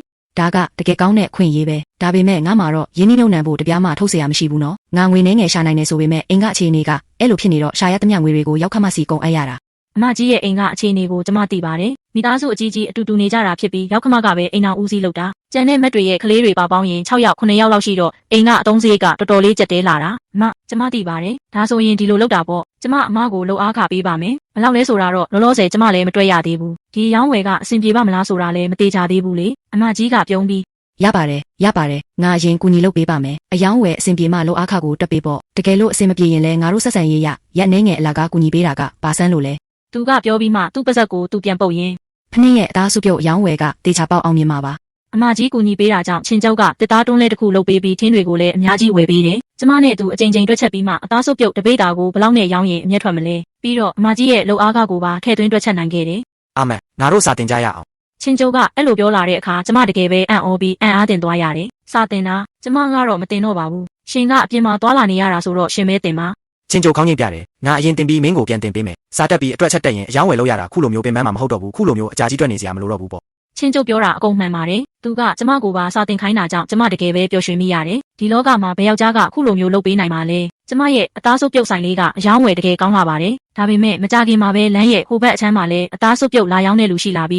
းအယောင်းဝယ်အချို့လူယူသွားကြတယ်အမကြီးကတော့ဒေါသတကြီးဆဲဆိုချိန်မောင်းပေမဲ့စိတ်မဆိုးပါနဲ့ဒီအယောင်းဝယ်ကိုကျမတို့ပဲလုပ်ရမယ်လို့ဥပဒေမှမရှိတာအရင်ရက်တွေကအယောင်းဝယ်အရန်ကောင်းလို့အမနဲ့ကျမအခြေမချနိုင်အောင်ပင်ပန်းခဲ့ရတာခုလိုမျိုးဖြစ်သွားတော့အနားရတာပေါ့ငွေလဲရှာနိုင်တယ်လို့လူကလည်းခါကြိုးအောင်မပင်ပန်းတော့ဘူးလေကျမခန္ဓာကိုယ်ကိုတေးသေးချာချာပြန်ထိမ့်သိမ့်ပြီးချင်းကျိုးအတွက်သားသမီးထပ်မွေးပေးခြင်းသေးတယ် နင်းကတော့တကယ်ပဲတွေးကြတာပဲ ကျမအတွေးကြတာမဟုတ်ပါဘူးမူလကတည်းကချင်းကျိုးကလည်းငွေရှာနိုင်ပြီးပို့ပြီးတော့တောင်ရှာနိုင်လာတာလေအသားစုပ်ပြုတ်အယောင်းဝယ်ကငွေဘလောက်ရကျမတို့ရဲ့အယောင်းဝယ်ပဲဖြစ်ပြီးအလုံးရှုံနေရင်ဝမ်းနည်းစရာတွေကိုမတွေးမိတော့ဘူးပြီးတော့ချင်းကျိုးရဲ့အလိုအရနောက်နှစ်ကျရင်ပိုကြီးတဲ့အိမ်ဝယ်အောင်မယ်တဲ့ဘာလို့လဲဆိုတော့ကျမတို့သားသမီးရဖို့ပြင်ဆင်နေကြတာဘူးကျမရဲ့အသားစုပ်ပြုတ်ဆိုင်လေးကတွန်းလဲလေးတစ်စီးကနေဆိုင်ကန်းအဖြစ်ပြောင်းလဲဖို့တစ်နှစ်လောက်အချိန်ယူခဲ့ရတယ်အမကြီးကတော့ဆိုင်မှာဆက်ပြီးကူညီပေးစေပါပဲကျမနဲ့ချင်းကျိုးကဟူးစီကိုမွေးစားသားအဖြစ်မယူဖြစ်ခဲ့တာကလည်းအရာရာကိုထည့်သွင်းစဉ်းစားလို့ပါဒီကလေးကိုချစ်ရင်သူ့အပေါ်ကောင်းကောင်းမွန်မွန်ဆက်ဆံပေးရုံတင်ပဲဖြစ်ပြီးဂုံပုတ်ကအဲ့လောက်အရေးမကြီးပါဘူးဟူးစီကတော့ကျမတို့ကိုအတော်လို့ဆက်ခေါ်ပြီးအိမ်ကိုလည်းခဏလာဆော့တက်တာမို့တခြားကလေးတွေထက်ကျမတို့ကိုပို့ပြီးရင်းနှီးရှာတယ်ကျမတို့အိမ်ပြောင်းတော့မဲ့အချိန်မှာသူကအကျယ်ဆုံးငိုရှာတာပဲတိတ်မဝေးပါဘူးကွယ်မင်းလာဆော့ချင်ရင်မင်းဖေကိုလာပို့ခိုင်းပေါ့ဒါမှမဟုတ်အသားစုပ်ပြုတ်ဆိုင်ကိုလာလဲရတာပဲအတော်နေတိုင်းဆိုင်သွားတာဆိုတော့ဟူးစီနဲ့တွေ့နိုင်တာပဲလေသူကခေါင်းကိုတွတ်ခါပြီး မတူဘူး ဟုတ်ပါတယ်မတူပါဘူး ဘေးအိမ်မှာနေတော့ကတော့မိုးချုပ်တဲ့အထိစော့နိုင်ပြီးအိမ်မှာထမင်းစားအိမ်မှာအိပ်ပျော်သွားရင်တော့သူ့အမေကလာပွေးခေါ်သွားရုံပါပဲ။နောင်ကြရင်အတော်တို့အိမ်မှာပဲလာနေပေါ့။အိမ်ပြန်ခေါ်သွားစရာမလိုတော့ဘူး။နိုးလာတာနဲ့အတော်ကိုမြင်ရမှာပဲ။ဘလောက်ကောင်းလဲ။ခုစီစဉ်းစားကြည့်တော့လေအတိတ်ပဲရှိတာမို့မျက်ရည်တွေကြားကနေပြုံးပြရှာတယ်။အိမ်သစ်ကိုပြောင်းပြီးမကြခင်မှာပဲကျမခန္ဓာကိုယ်နေလို့မကောင်းပြန်ဘူး။ကိုဝင်တစ်ချိန်ရဘူးတာမို့ကျမချက်ချင်းပဲချင်းကျုပ်ကိုပြောပြလိုက်တဲ့အခါချင်းကျုပ်ကသမားတော်ပင်ပေးတယ်။သမားတော်ကစမ်းသက်ကြည့်ပြီးတကယ်ပဲကိုဝင်ရှိနေတာပါလား။သမားတော်ကဂုံယူစကားဆိုပြီးတတိထားရမယ့်အချက်တွေကိုမှားကြားကပဝါကိုယူပြီးထွက်ခွာသွားခဲ့တယ်။ချင်းကျုပ်ကကျမရဲ့ဘိုက်ကလေးကိုကြည့်ပြီးလက်ကလေးကိုအသားအရာတင်ကအကြာကြီးနေမှတိုးတိုးလေးပြောရှာတယ် အစေခံ2ယောက်လောက်ဝဲကြမလားအဖွားကို1ယောက်ကအိုးခွက်စေတန်ရှင်းရေးလုပ်ဖို့ပြီးတော့အစေခံမလေး1ယောက်ကမင်းကိုပြုစုဖို့ပေါ့ ကျမရင်မောလိုက်မိတယ်အလုံးလုံးတက်တဲ့အစေခံယောက်ျားတစ်ယောက်ပဲဝယ်လိုက်ပါကိစ္စရှိရင်ခိုင်းလို့ရတာပေါ့ကျမမှာဘလို့လို့အစေခံမလေးပြုစုတာလိုအပ်မှာလဲအဖွားကိုတစ်ယောက်ကအိုးခွက်စေပေးရင်ကိုတော်တော်လေးကောင်းလာပါပြီလူဆိုတာလောဘတိတ်မှကြီးရဘူးလေပြီးတော့အရင်ကဘဝတွေကိုတွေးကြည့်ရင်ခုလိုဘဝမျိုးကတကယ်ကိုကောင်းချီးခံစားရတာပဲဒါတွေကကိစ္စအသေးအမွှားတွေမို့ချင်းကျုပ်ကကျမအလိုတိုင်းလိုက်ရောရှာပါတယ်လူဝဲတဲ့ကိစ္စကိုလည်းကျမစိတ်ပူစရာမလိုပဲချင်းကျုပ်ကိုယ်တိုင်ပဲအဆင်ပြေအောင်လုပ်ပေးခဲ့တယ်အထူးကတော့အဖွားအိုကိုမိမိမျက်စိနဲ့ကြည့်ပြီးသဘောကျမှပဲခြံထားခဲ့တာပါကိုဝင်ရှိလာတော့ကျမကိုယ်တိုင်လည်းတော်တော်လေးသတိထားမိပြီးအသားစုပ်ပြုတ်ဆိုင်ကိစ္စတွေကိုတော့အမကြီးစီပဲအကုန်လွှဲထားလိုက်တယ်စုပ်ပြုတ်အနှစ်ထုတ်ကိုတော့ကျမကိုယ်တိုင်ပဲဆက်ပေးတာပေါ့ကျမအမကြီးကိုနီးလန်းပေးပေမဲ့သူကမယူပါဘူးအမကြီးကတကယ်ကိုရိုးသားတဲ့လူပါကလေးရတော့မှမို့ကလေးအတွက်လိုအပ်တဲ့ပစ္စည်းတွေကိုပြင်ဆင်ရတော့မယ်ကလေးအင်ကြီးကြားရုပ်ဖနက်အုတ်ထုတ်အနှီးအထင်မသေးပါနဲ့အောင်ကလေးငယ်တယောက်အတွက်ပြင်ဆင်ရတာနဲတာမဟုတ်ဘူးအရာရာကိုသူ့အတွက်အကောင်းဆုံးပဲပေးချင်မိတာမို့ငွေတွေကလည်းအသုံးမြန်လာတယ်ချင်းကျိုးကတော့ဒါကိုနည်းနည်းလေးမှမနှမျောပါဘူးသူကကိုယ်ပိုင်ဆုံးဖြတ်ချက်နဲ့ကလေးအတွက်ခုချိန်မှာအသုံးမဝင်သေးတဲ့ပစ္စည်းချို့ကိုပါဝယ်လာသေးတယ်ဘုံကလေးတွေစွန်တွေကစားစရာဓားမြောင်တွေသူသားလေးလိုချင်နေမှန်းကျမသိတာပေါ့ဒါကြောင့်ကျမသူ့ကိုပြောဘူးတယ်တကယ်လို့သမီးလေးဖြစ်နေရင်ဘယ်လိုလုပ်မလဲ သမီးလေးလည်းကောင်းတာပဲသမီးလေးဆိုရင်နောက်ကြရင်ငါကရောက်ခမကြီးဖြစ်ပြီးအလာကားဝက်ချေတော့တွေအများကြီးစားရမှာပေါ့ ကျမတက်တောင့်တက်တာရှိတဲ့ကလပ်ထိုင်ပေါ်မှာထိုင်ရင်းလက်ထဲကနူးညံ့လာတဲ့ကလေးအင်ဂျီလေးကိုချုပ်လုံနေမိတယ်အခန်းထဲမှာတိတ်ဆိတ်လို့တကယ်ကိုတင်းနေအေးချမ်းတဲ့နှွေးထွေးမှုတွေပြည့်နေနေတာပဲအပြင်ကနေအတန်ကြားလိုက်ရတယ် တခင်ကြီးပြန်လာပြီးတခင်မကခုနကတင်ရှင်ကိုလွမ်းနေတာ ချင်းကြောက်ကခြေလမ်းတွေတွတ်တွတ်နဲ့အခန်းထဲကိုမြန်ဝင်လာခဲ့တယ်မျက်လုံးတွေထဲမှာကျဉ်နာမှုတွေပြည့်နေနေပြီးပြုံးရင်တိုးတိုးလေးမေးရှာတယ် ကလေးကဒီနေ့မင်းကိုနောက်ဆက်သေးလား ကျမလက်ထဲကအချီကိုချလိုက်ပြီးဆူထွက်နေတဲ့ဘိုက်ကလေးကိုသူ့ကိုပြလိုက်ရင်မျက်ဝန်းတွေထဲမှာနူးညံ့မှုတွေနဲ့ဒီနေ့သူတော်တော်လေးလိမ်ပါတယ်ချင်းကျုပ်ကဒူးထောက်ထိုင်ချလိုက်ပြီးလက်ပွားလေးနဲ့ကျမရဲ့ဘိုက်ကလေးကိုအသာအရာပုတ်တက်ပေးတယ်အဲ့ဒီအချိန်မှာပဲကလေးကဘိုက်ထဲကနေရုတ်တရက်လှုပ်ရှားလိုက်တယ် သူလှုပ်လိုက်တယ် ကျမသူ့ကိုကြည့်လိုက်တော့မျက်ဝန်းထဲမှာပျော်ရွှင်မှုတွေပြည့်နေလို့ချင်းကျုပ်ကလည်းပြုံးလိုက်ပြီးကိုကိုင်းကသူ့ကောင်းကိုကျမဘိုက်ပေါ်အသာအရာတင်လိုက်တယ်ဒုတ်တုတ်နဲ့နှလုံးခုန်တန်းကဘိုက်ကတဆင့်ထွက်ပေါ်လာပြီးအဲ့ဒါကတော့တကယ်ကိုအသက်ရှင်ခြင်းရဲ့တာယာလှတဲ့အတန်စစ်အစ်အမှန်ပါပဲ ဇလန်လေးကတော့ဂျင်းနူးစရာကောင်းစွာပဲပြီးဆုံးသွားပါပြီ။တို့ရဲ့ဘဝမှာလည်းကျွန်တော်ကျမတို့လိုလင်းရောကြပါဇနီးကောင်းတွေနဲ့ကြုံစုံပေါင်းဖက်ရကြပါစေနော်။